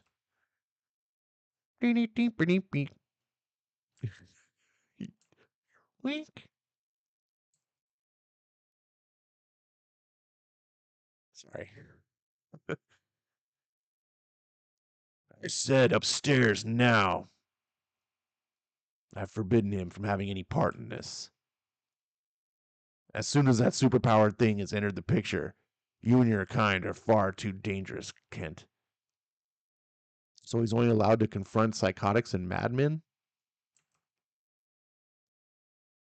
At least madness is human. Don't you have a missile to catch? He waits till his friend is gone. The one thing he didn't tell the Man of Steel. He already knows where to find Ra's al Ghul. Men love their little secrets, their private dens, hidden entrances, and covert operations. Still, if I hadn't been left behind, I would have been perfectly positioned for the jet's radar to pick up an unusual flying object. Only one thing travels so swift and so crooked. The creature's path leads towards the eastern industrial part of the city. In the blink of an eye, he's gone. I should wait for Superman, but there's no telling where the creature has gone.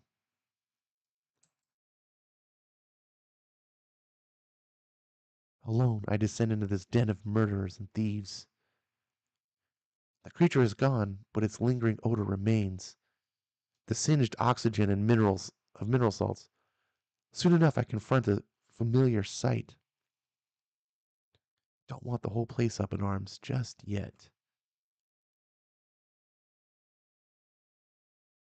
Like Odysseus, I steal silently through the ogre's cave. Punch. There are others, and still more. Kick. When the guard grows heaviest, I can tell I near my goal. A report, O demon, from our brothers in the east. The Soviet troops have breached the outer defenses, but the missile is prepped and ready. Then let them launch and rejoice. Tell the team to terminate only after they see it fly. Their souls will follow it into heaven. This is a sacred day, Ubu. Praise be the Raza Ghul. His will be done. It is he.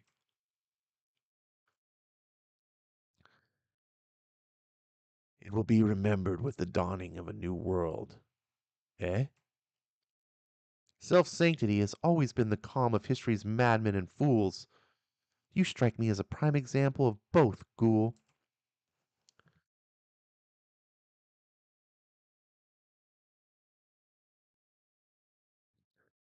Ah, you don't say. Ubu, incapacitate this colorful young woman. Have her bound and brought to my chambers. She should provide several hours of amusement before we must fly. Wrong crack. In anger, I strike far harder than I intended. I feel that his jawbone shatter on the end of my fist. Ugh. Enough of this madness! Your litany of terror is over.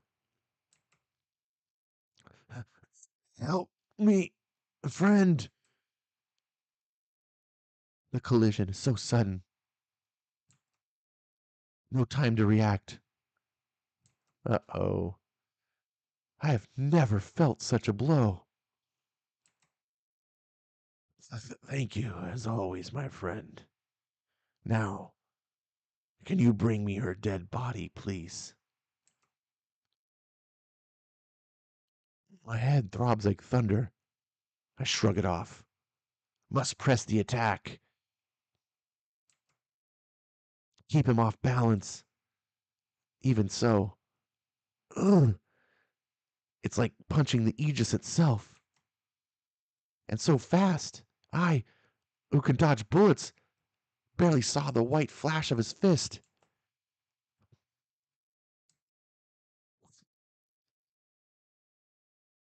The creature grunts as the lasso holds it fast. Tighter, stronger even than the icy tons of his. Rewind. Type. Take two. Tighter, stronger even than the icy tons of his glacial tomb. Confused. Its fractured brain is bombarded by an overwhelming urge, something of which it can make no sense. The awful, unthinkable concept of truth. Divine Mother, I witness chaos unbound. As with a titan's roar, the monster breaks the unbreakable.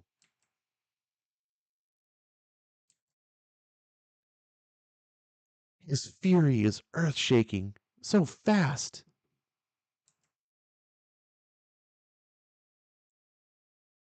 I didn't Couldn't.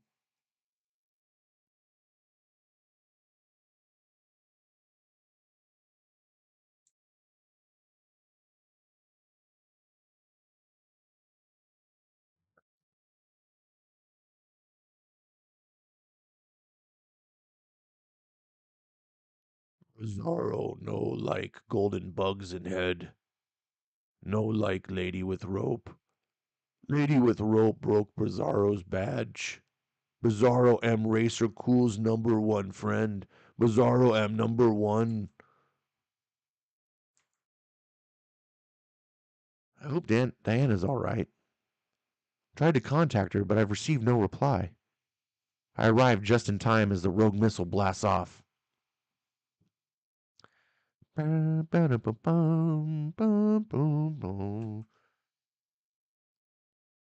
rocket's momentum is enormous.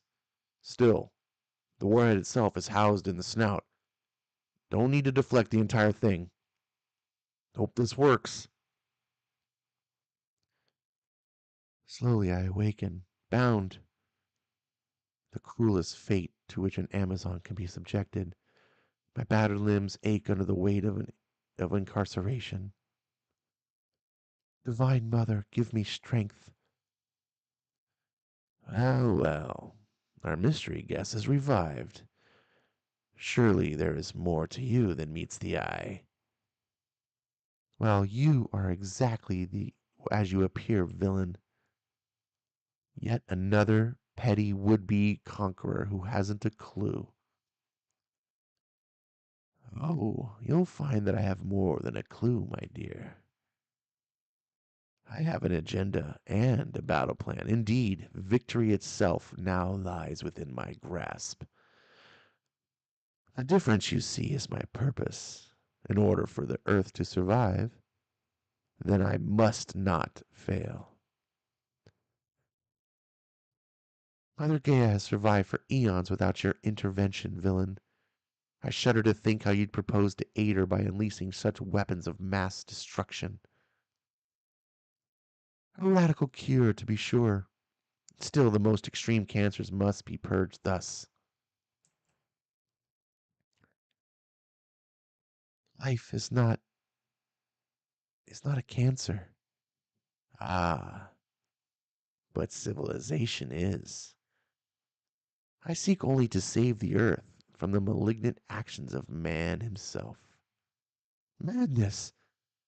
Just who died and made you savior anyway?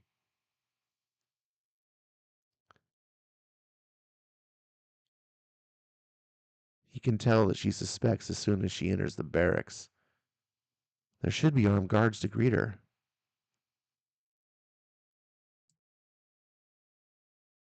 The gas is dissipated, but an order still lingers. Her feral eyes scan the shadows. Her body goes taut, ready to lash out at the slightest provocation. Still, he can't resist. You forgot your jacket. Yeah! Again, her reaction time is remarkable. But this time, whoop, he's ready.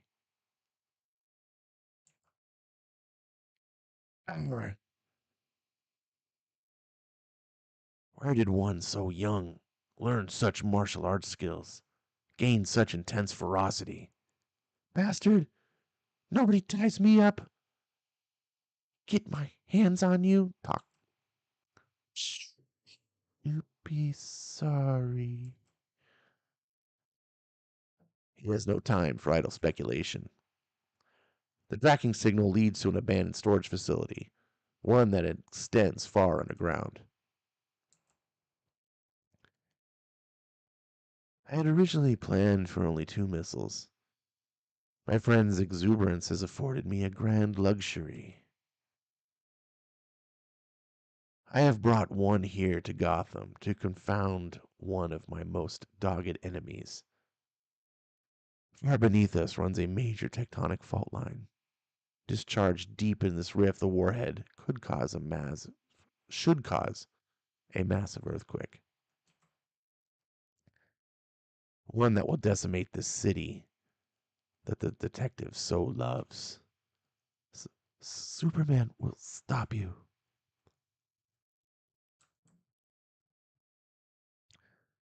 The remaining missiles will be launched into the world's most lucrative oil fields. I can even spare one for that unfortunate area of the Earth known as Texas. And with a global communications blackout, chaos will rage through the concrete jungles of man. Superman, you see, will have his own problems to tackle. My forces stand ready to strike in dozens of manners and places, wreaking havoc that would keep even the fastest do-gooder quite busy. And you, my dear, oh, I have such plans for you.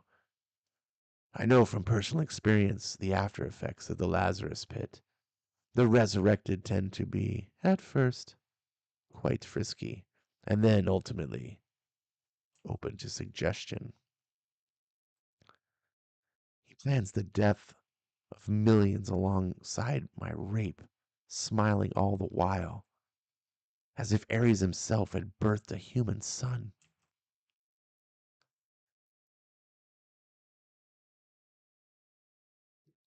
Wow. Time out. They said the R word.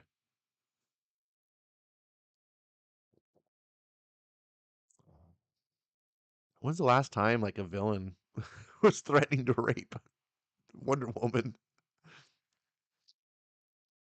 I don't think rape is anything to laugh at, but it's kind of refreshing in a way to like see villains being actual villains. Like one of the things that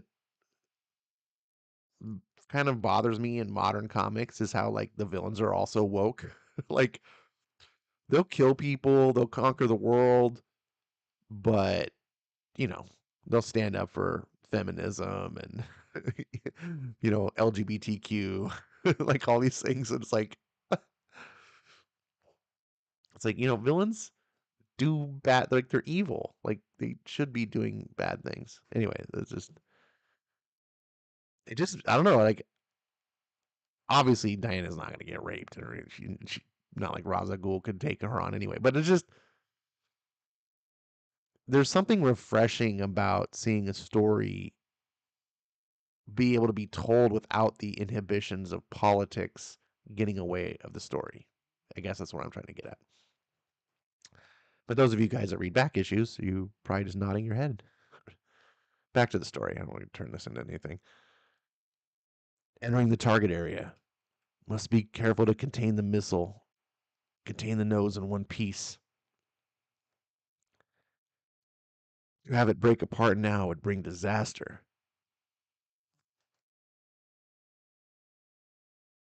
Finally,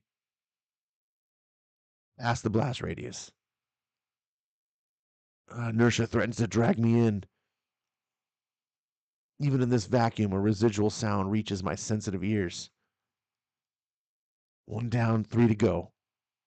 Hope Bruce has located this maniac.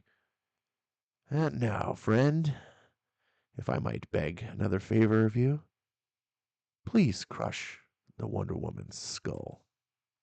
Ugh. What's this? Gone sentimental? Bizarro, not like golden rope. Or have you forgotten the great wrong she has committed upon you?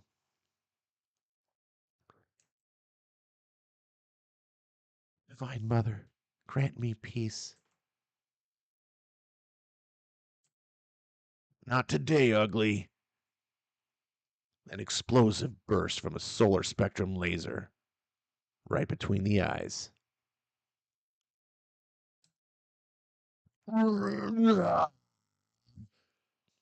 See, I know your secret, Chisel Face. I've read your file. No.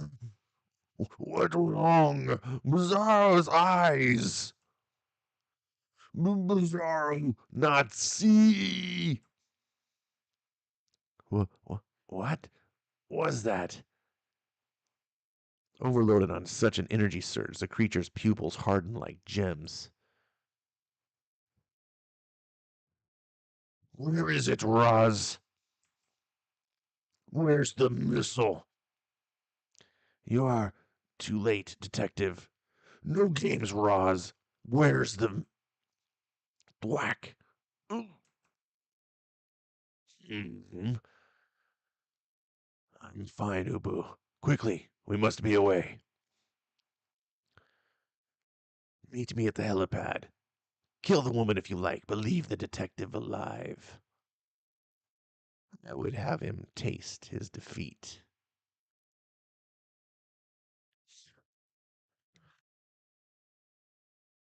This is a cool shot here. I love. This is a cool. There's just something really cool like about Wonder Woman being chained up, but she uses their chains that she's bound in, the shackle, as like just like her bracelets, and blocks the bullet. At the same time, also breaking the chain. This is cool. Back to the action. Are you injured? Only my pride. Should have remembered the bodyguard would be close by. You? Not good. I took quite a pounding. Several of my ribs are crapped in. I I can't quite get my vision focused. That creature's power is phenomenal. For your own safety, get out of here in case it returns. No. The missile is buried somewhere beneath us. He he intends to cause a seismic upheaval. Not if I find it first. Then I'm going with you. I'll be fine. Suit yourself. So long as you keep up the pace and stay out of my way. But where. How do we. I know Roz. He's too vain to let such a trophy out of his sight. I'm betting he picked up some residual radioactivity that might show a trail from here to there. Should be able to detect it with this. Click, click, click, click, click, click, click. And here we go.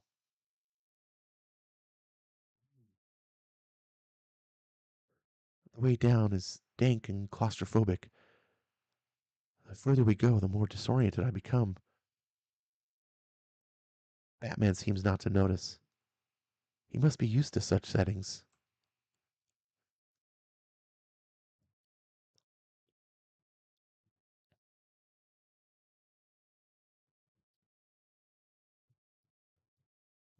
What does it? No visible mechanisms. Stand back. I've got plastique in my belt. No, wait. The inscription.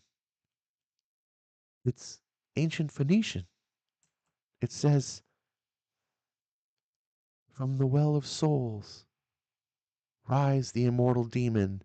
His will be done." Glad to see you paid attention in school. Hey, a word of thanks might be nice. He is so. He'd still be back there packing explosives. You knew the secret password. Actually, that's suspicious. What? Why, you. Infuriating. Oh, those fumes. Good woman. Don't breathe the fumes.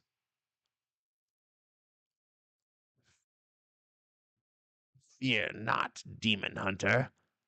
The vapors of life bear you no harm. But she was birthed from the same mystic mucks of the mire. Its essence overwhelms her. A Lazarus pit. And beyond it, you're too late to halt the inevitable. Accept the demon's will in this and in all things. Precious seconds tick off in his head. The inert rocket's sorry. The inert rocket's casing echoes with his every step. Pop, pop, pop, pop. Now the glory of his holy crusade. The blast will seal his righteous cause.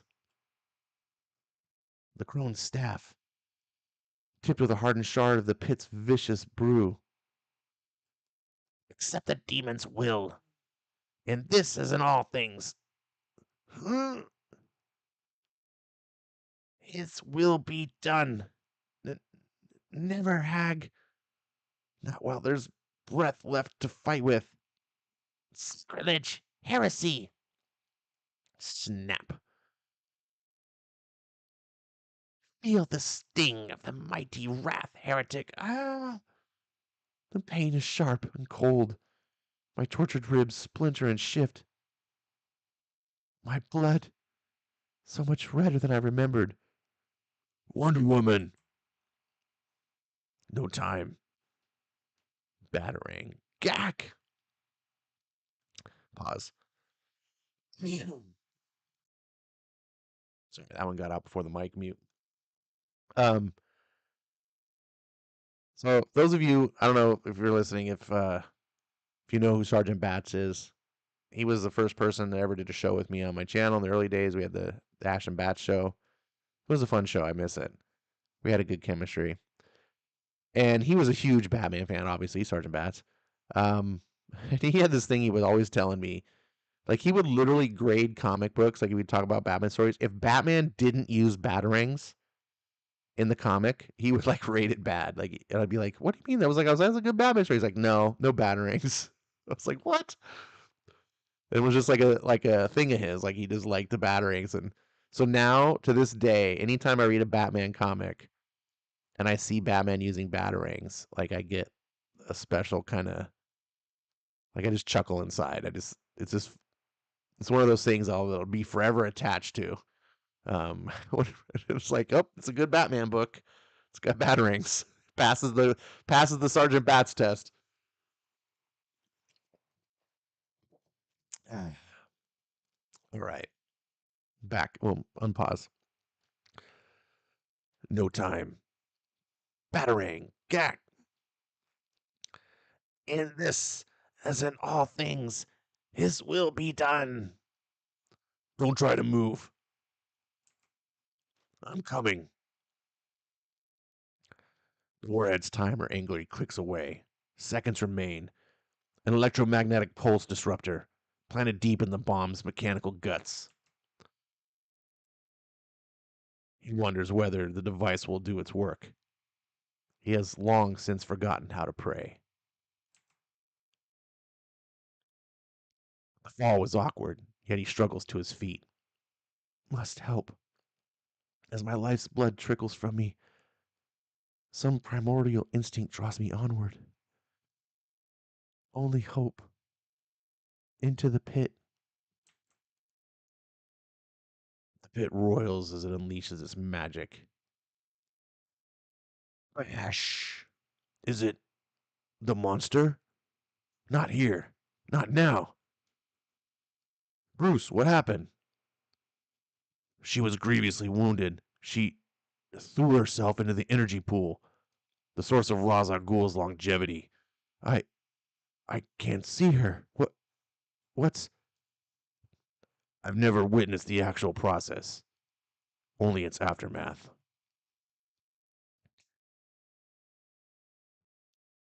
Its essence expended, the pit's ooze clings to me like a birth call.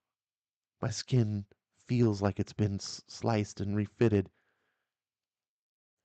The blood in my veins has been recharged with the same spark that first granted me life.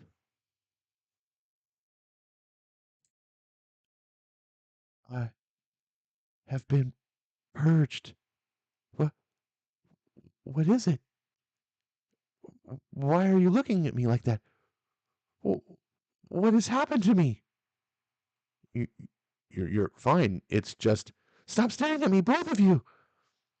It's all so vibrant, so bright. Calm down. You're in shock. You don't know what I need. No, wait.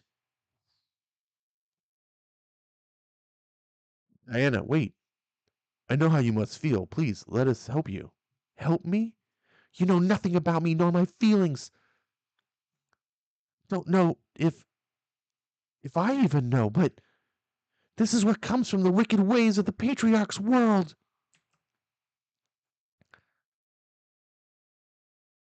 Pause for a sec.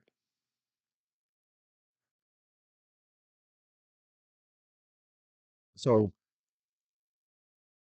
I find myself kind of impressed a little bit, and I shouldn't be because 20, 30 years ago, whenever this book was written, I think it was like 30 years ago, I would have thought nothing about the word patriarch, right?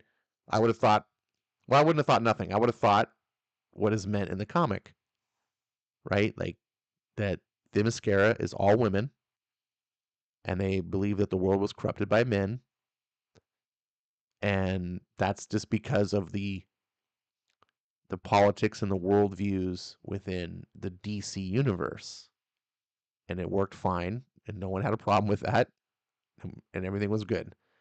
And then today, you read that. If this were a modern comic, like if this comic came out this week and I read that, I'd be rolling my eyes because I'd be like, oh, oh, the patriarchy, of course, of course. But I didn't think that. And part of it is because I know this is an older book, but also partly because it comes off so natural. Like, it's clearly not what Matt Wagner was trying to say in the story.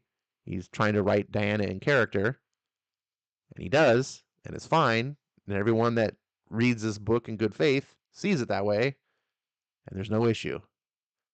So, bravo! Like I can't applaud Matt because 30 years ago there was no. But if he wrote that today, I'd be like, bravo, Matt! Like good. Anyways, it's just one of those things. Sadly, we live in 2023, and I can't read a line like that without commenting on it. And I'm just being transparent. If I were sitting here reading the book by myself in silence, everything I'm talking to you right now is what would be going through my head.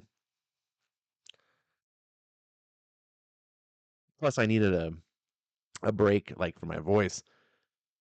Doing the Batman voice, as Venkman will probably attest to, like it really, it really strains my vocal cords. Um, so just doing different voices in general strains my vocal cords. It's not my normal way of talking. Okay, so anyways, talking normal for some reason like kind of resets them, makes me feel better. Anyway, so back to the action. So, um, this is what comes from the wicked ways of the patriarch's world. She flies off in her invisible jet. Diana, no, don't go. Diana? Yeah, her name is Diana.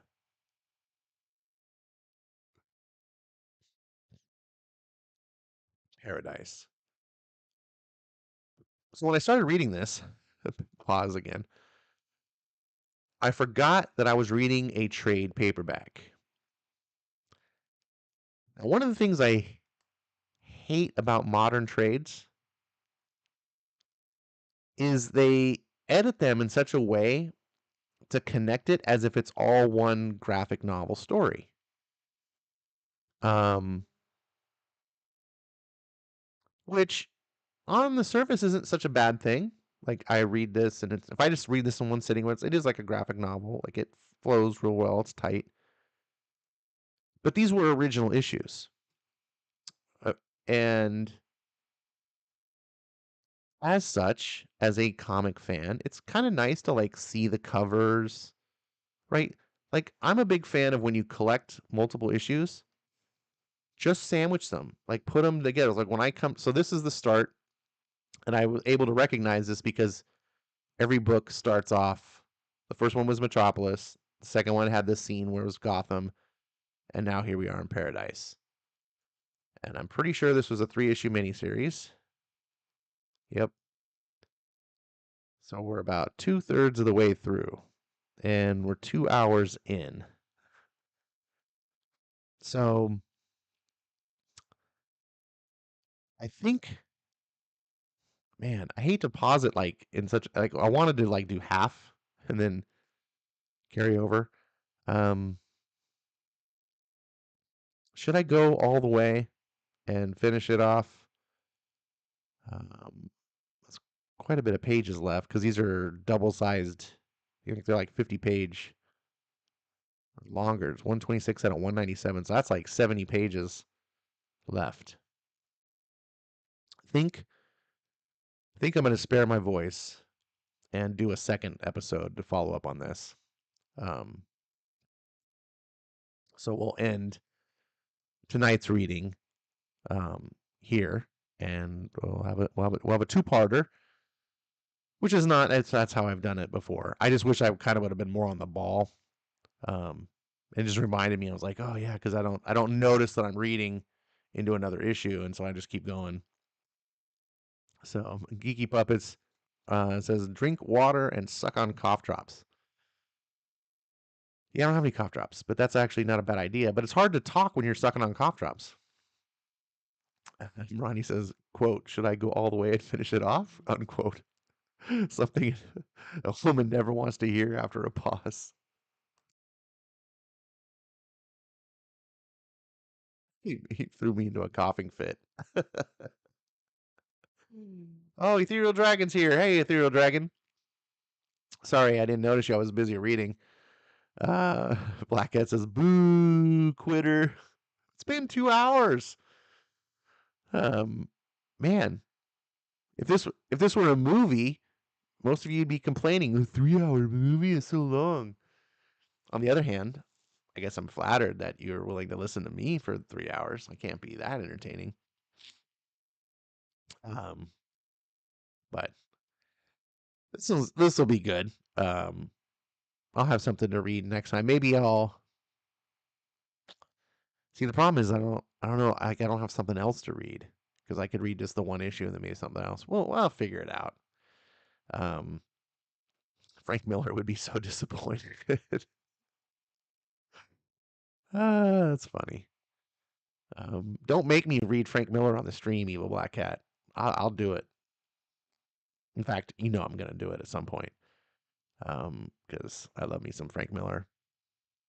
Marani says, until you voice the Thing, Aunt May, Mary Jane, and Crystal in one night, I don't whine about your voice hurting. Well, I mean, I couldn't do that. So your voice is better. You have better vocal cords than me. I don't know what to say. It's not that it hurts. I'm not really like in pain, but it is struggling to like do any sort of voice. It's just not a gravelly voice at this point. Like if I'm trying to like lighten my voice for a woman, it's still like I'm like everything comes across now is just it gets just my vocal cords are just failing. And so yeah. Ethereal Dragon says you better make it up to us in the game. What? In the game? I don't get that comment. Breen says, yeah. Oh, maybe he's talking about the game that Miranda runs on Tuesday nights on the I Love Comics channel. They do a live Marvel superheroes role playing game. For those of you that don't know, Miranda says it takes practice and exercise to get the chords to behave properly. That's probably I can believe that. I definitely don't have a lot of practice at that. I think some people also just have natural gift with voices. It's kind of like how some people are just naturally more flexible than others. I could probably practice and get better, but I've always really struggled at modifying my voice. Like it just like my vocal cords don't want to go like the range is just tight. And that carries over too to like singing too. Like I don't have not a very good singer, but like my range, like octave range is really short. Let's see. Breen says, or you have to be a delicate flower. Oh man. Yeah. How you guys I gotta tell you guys, it's funny. So they do like readings over on the Geeky Puppets channel, but they're different kinds of readings. They typically often read like older Silver Age books, and they read them. How do I say it?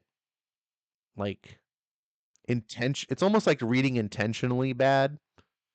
Um, and sometimes it comes across really funny. Like For example, Marania does the voice of the Thing, and Eric does the voice of what's her name? The Thing's girlfriend. I can't even remember her name.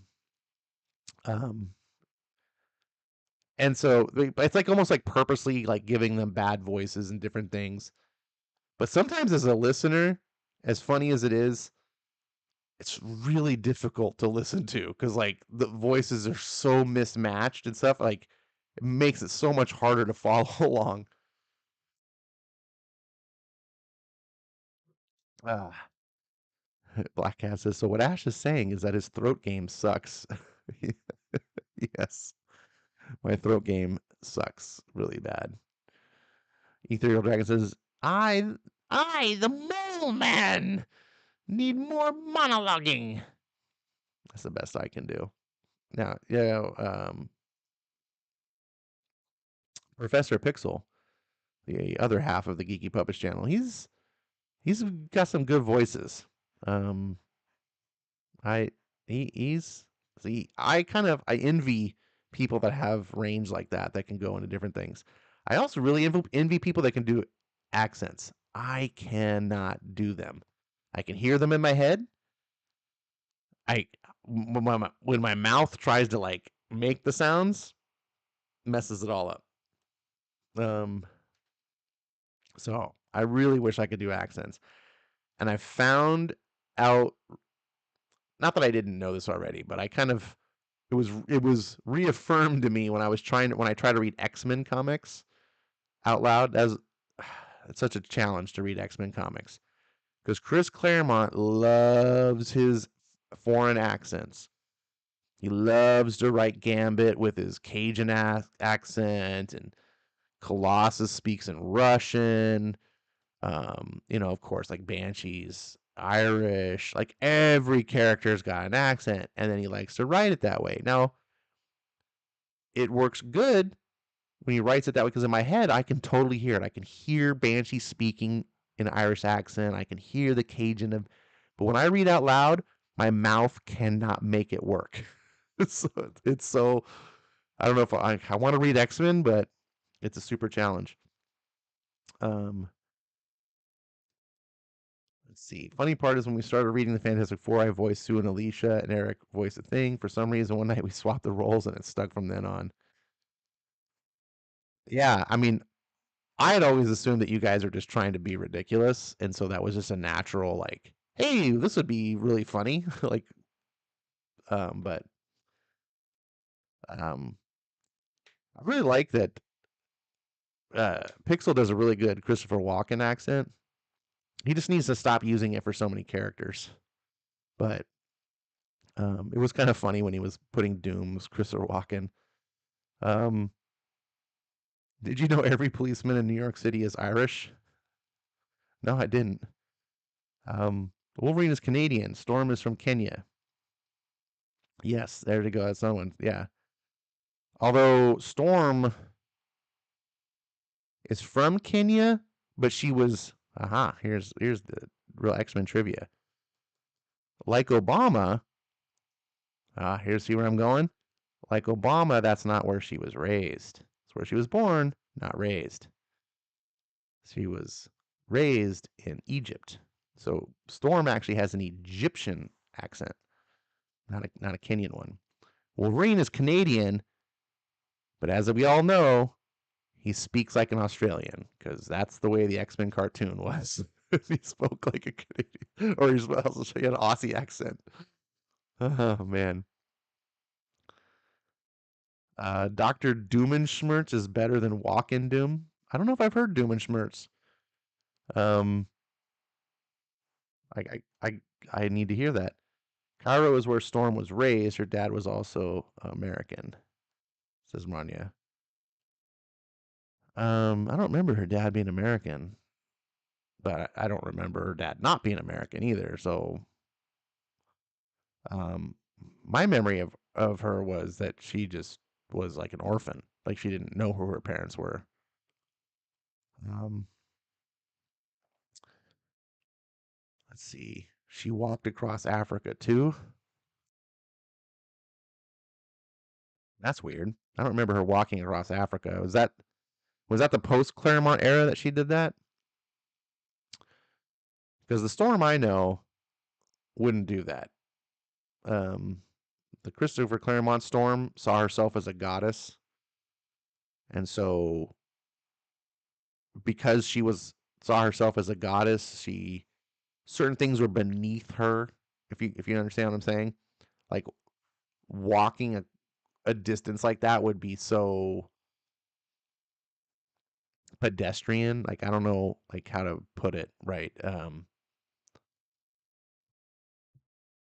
I couldn't see her doing that. So I'm curious where that came from. Avengers number 25 reading is where Pixel goes full Phineas and Ferb. All right. Um, I gotta say too, when you guys do those funky readings like that, it 100 for me, from my perspective, can't speak for anyone else, obviously.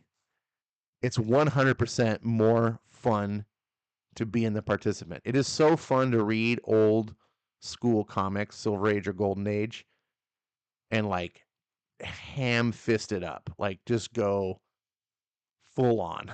like, um, I don't think that quite works in more recent eras of comics because I think the more recent eras of comics take themselves more seriously. Although I did have fun doing America Chavez that way. Let's see.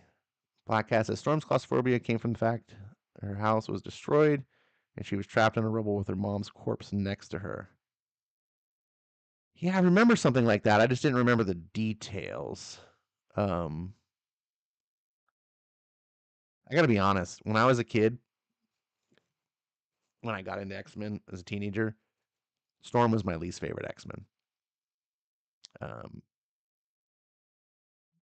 I always, she always was like, I just never liked her sort of like I'm above it all, like the way that she was written is like I'm a goddess and like, and then I really when I got into X Men, it was in the early 200s. So like my real early experience, I went and bought back issues, and she takes over the X Men on issue 201. She fights Scott Summers. She challenges him to a fight to whoever wins the fight is going to take a lead of the X Men. So when I started in X Men, Scott Summers was no longer the leader. Like that was just the way it was. I went back and read that story, and I've done it on the channel. I've read that story on the channel, and it's a good story. It's really well written, really well told. I like it much better today than I like. But I was like, as a 13-year-old boy, I was like, wait a second. You're telling me this girl who doesn't have powers anymore, her powers got taken away, can beat the leader of the X-Men? I was I was like, this is stupid. I was like, and so she always rubbed me the wrong way. And then when I was went and read back issues before she lost her powers, and she was, all knew all different X-Men and their origins. She always just came across as like above it all and just like not. She just wasn't a personality that I liked. Um, I've grown to appreciate her more since, and honestly, in retrospect, having Chris Claremont like when Chris Claremont had her lose her powers, it honestly did humanize her a lot more, and I think that was kind of his way to. I didn't notice it then. I didn't understand, but I think he was his way to be like, I'm gonna tone down the whole goddess aspect to just make her more human, like more normal. Anyways, that was too much on Storm. Strangely enough, Storm's Zach's least favorite X Men now. I always thought it was Bishop that would be Zach's least favorite because Zach at least has got a soft spot for the ladies. But I don't know, maybe. Uh, man, that's another thing. My voice. It's not just my voice, my lungs, because of this stupid COVID aftermath. Um, Hopefully you guys enjoyed the story so far. Um, any feedback? is welcome, especially if it's constructive. Um, did it go smoothly for you? Do you like the panel to panel reading, or would it be better if it was like full page? Um, do you like do you like regular breaks to interact with the chat, or just power through the whole story without ever interacting with the chat? These are things that, since I've been doing this, I've never been able to fully nail like what's the right way to approach it. Um, so I'm curious, just what your preferences are. I can't promise I'm gonna deliver on every preference because everyone's gonna have different preferences. So I guess if everyone was unanimous, but I want to present something that's worthwhile to your time. Um, Even though I'm not necessarily like needing all sorts of hits and clicks and stuff, I do want a product that's not total garbage. Um, Reading is fine the way you did it. Please interact with us. It helps you rest your voice. Okay, that's a good feedback. The cat says feedback. Get good. Thanks, cat. I can always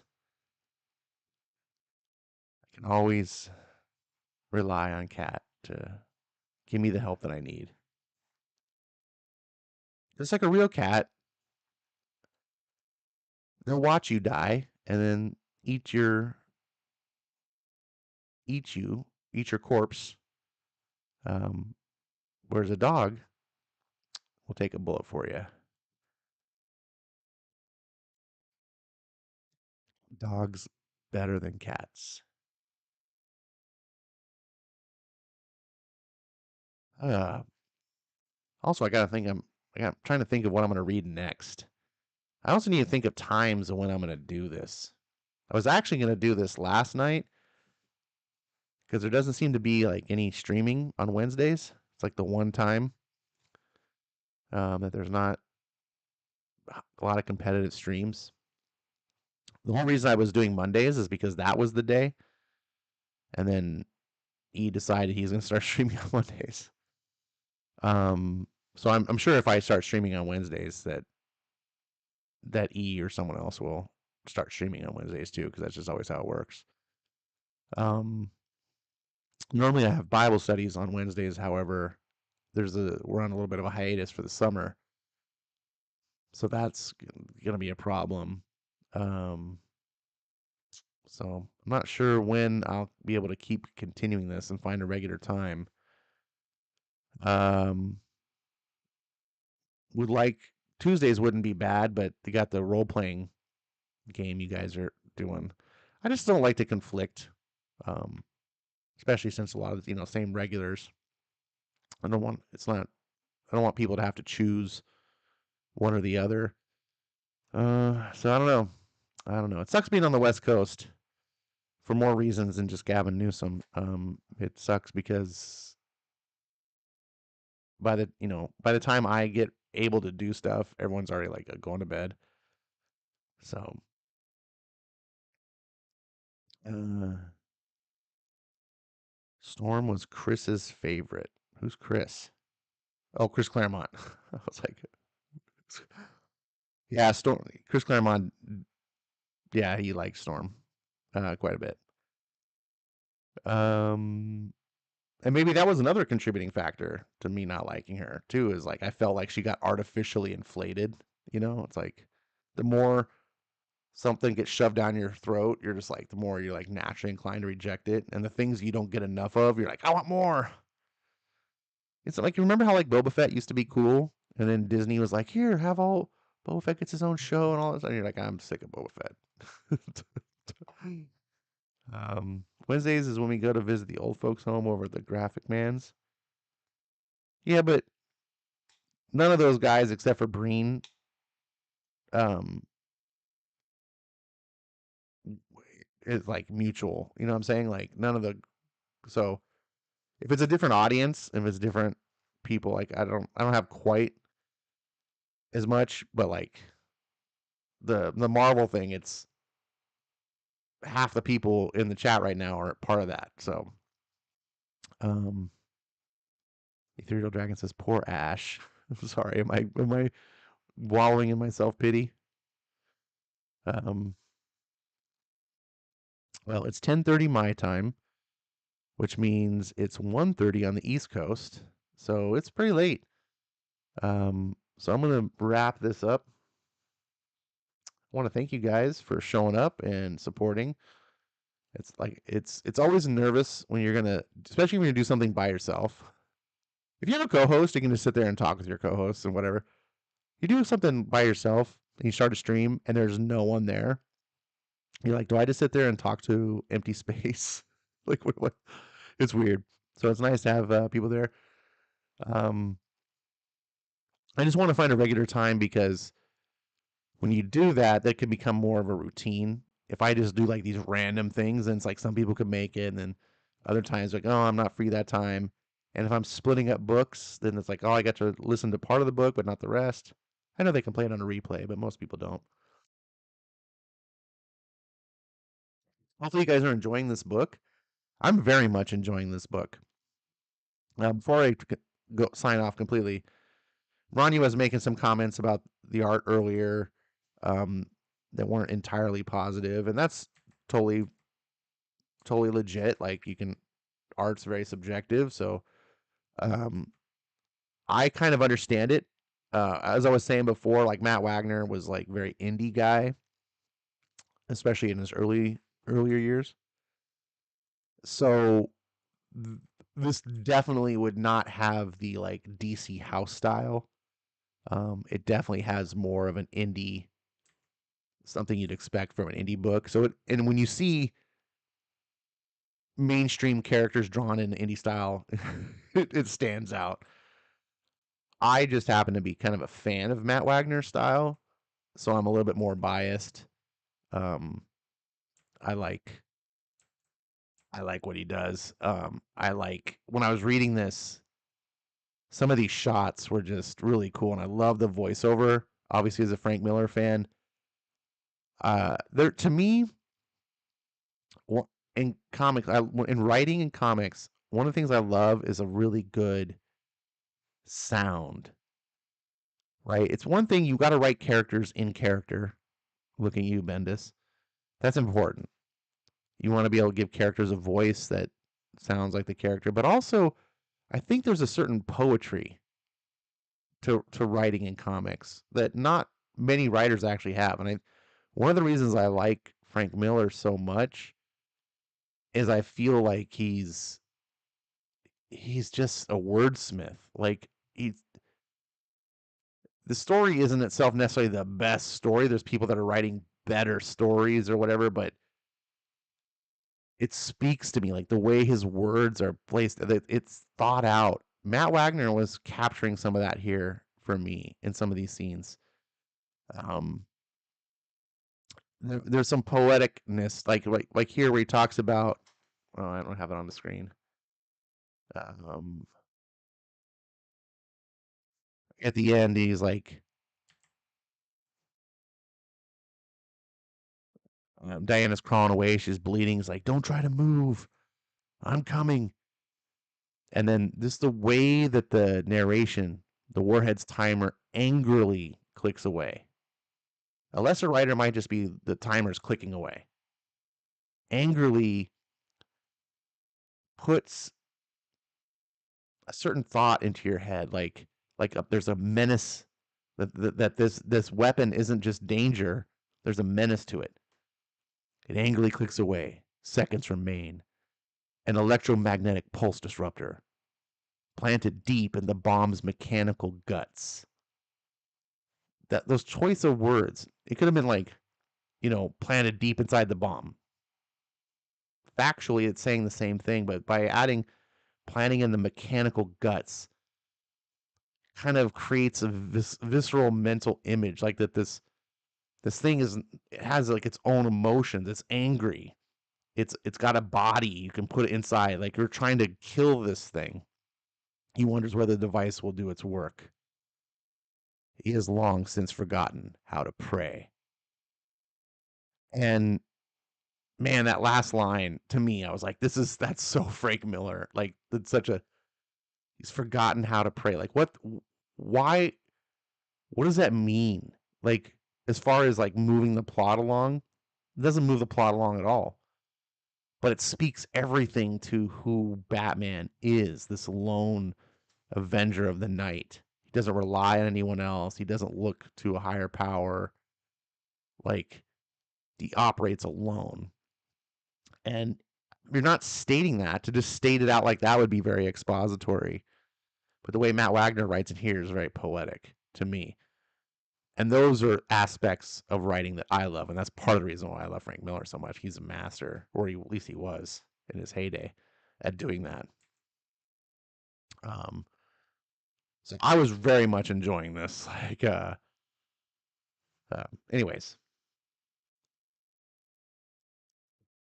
that is all. I guess I'll sign off to you guys. My dog's begging to go out, so I don't want to keep her holding it too long. Um, besides, hey, Cinnamon Quirks came in at the end. We missed you, Jimmy. Jimmy's a old time listener of the channel. One of the guys that call him old school. He's been here since near the beginning. We're reading Trinity. I don't know how much you heard of it. I've been very much, well, I'm just saying, I'm very much enjoying this book. Hope you guys are too. I look forward to the next read.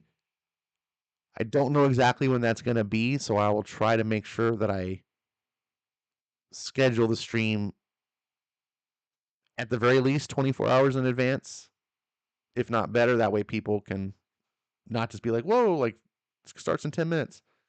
So, yeah. Actually, what night? Today's Thursday? You know, Friday nights might not actually be bad either. I might do this tomorrow. If I do it tomorrow, it won't be 24 hours in advance, obviously. But I'm telling you now, so because I think there's a reading over on the Geeky Puppets channel, but you guys do it pretty early. Let's see. Jimmy says, I got back from doing stand-up at the comedy club. You're doing stand-up, my friend? Oh, dude. You know, if you're doing live stand, dude, you need to be record. I want to see it, Jimmy. I want to see your, because I can't go to wherever you are, Idaho. I don't know where you are these days. I would go see you live if I could, but I can't. So I need to see video of the set because I want to see your stand up, man. That's awesome. 2 readings on the Geeky Pup Show on Fridays and Sundays. Yeah, you guys. I know you guys do the readings, but your readings are really short because you guys just do like an issue, and you guys don't mince words. Like it's like here's the reading, boom, we're starting, boom, boom, boom, boom, boom, read it, done. No interact with chat. So like those readings are like 30 minutes. And because I think Pixel hosts it's East Coast, you guys do it pretty early. So I think I'll talk to RDV, see what the time is. I don't want to conflict if I can help it, but if I start at 8 o'clock here, which would be 11 o'clock Eastern, would that be after? Yeah, maybe I'll do that. Send, Jimmy says he'll send a link. Yeah, that'd be awesome, bro. Like, yeah, that's so cool, man. Stand up is. I admire anyone that's got the courage to go do stand up, and it's something I wish I could do. Like so, anyone that does it, like I'm like, oh, rad. um, Mari says 30 minutes. They tend to last close to an hour each reading, or more if someone monologues. Do they really last that long? I feel like I want to challenge that. I seem to remember them being pretty short. But then again, sometimes it's because I show up late, so maybe then my perspective is skewed because I don't see the whole thing. Yeah, you're right. They're 50 minutes to an hour sometimes. I think it depends on what you guys are reading. It seems like the golden age and the really old stuff is really dense, so it takes longer. That's what I'm looking at, the history. But regardless, it's not as long as me. That's what I'm trying to say. Um, Very cool, man. Tonight was my first night at the actual club in Spokane. Oh, you're back in Washington? I'm sorry. Um, Thank you so much. I'm assuming you DM'd it to me somewhere, probably Twitter. Um, Visual Dragon says, "I Spider-Man will monologue for 30 minutes." Um, yeah, I'm doing the long goodbye right now. I don't have the 40-minute thing, so I'm going to end it. And I don't know why it says be right back. Thank you so much. I'm sorry, I just Quirk showed up at the very end, and I wanted to say hey. So thank you guys for watching. I look for me maybe tomorrow. We'll see if I can make that work because I really want to get through this, and I want to get to another book. I have a plans for a couple of books I wanted to read, and I stumbled across this, and something just spoke to me and said, "No, start here. Do this." And I haven't read it yet, and it's fun to like read a book cold. Some of the books I want to do, I've read before, and I just want to share them with you guys. Like I really kind of want to do Hawkman, the famous Venditti Hawkman run, which because I want to share. I want other people to like finally get to see it for themselves. But I also like doing the cold reads because there's something to talk about. Like you get my reaction, like what I'm liking about it, things like that. So, anywho's, um, yeah, that's it. The end. Good night, and see you next time.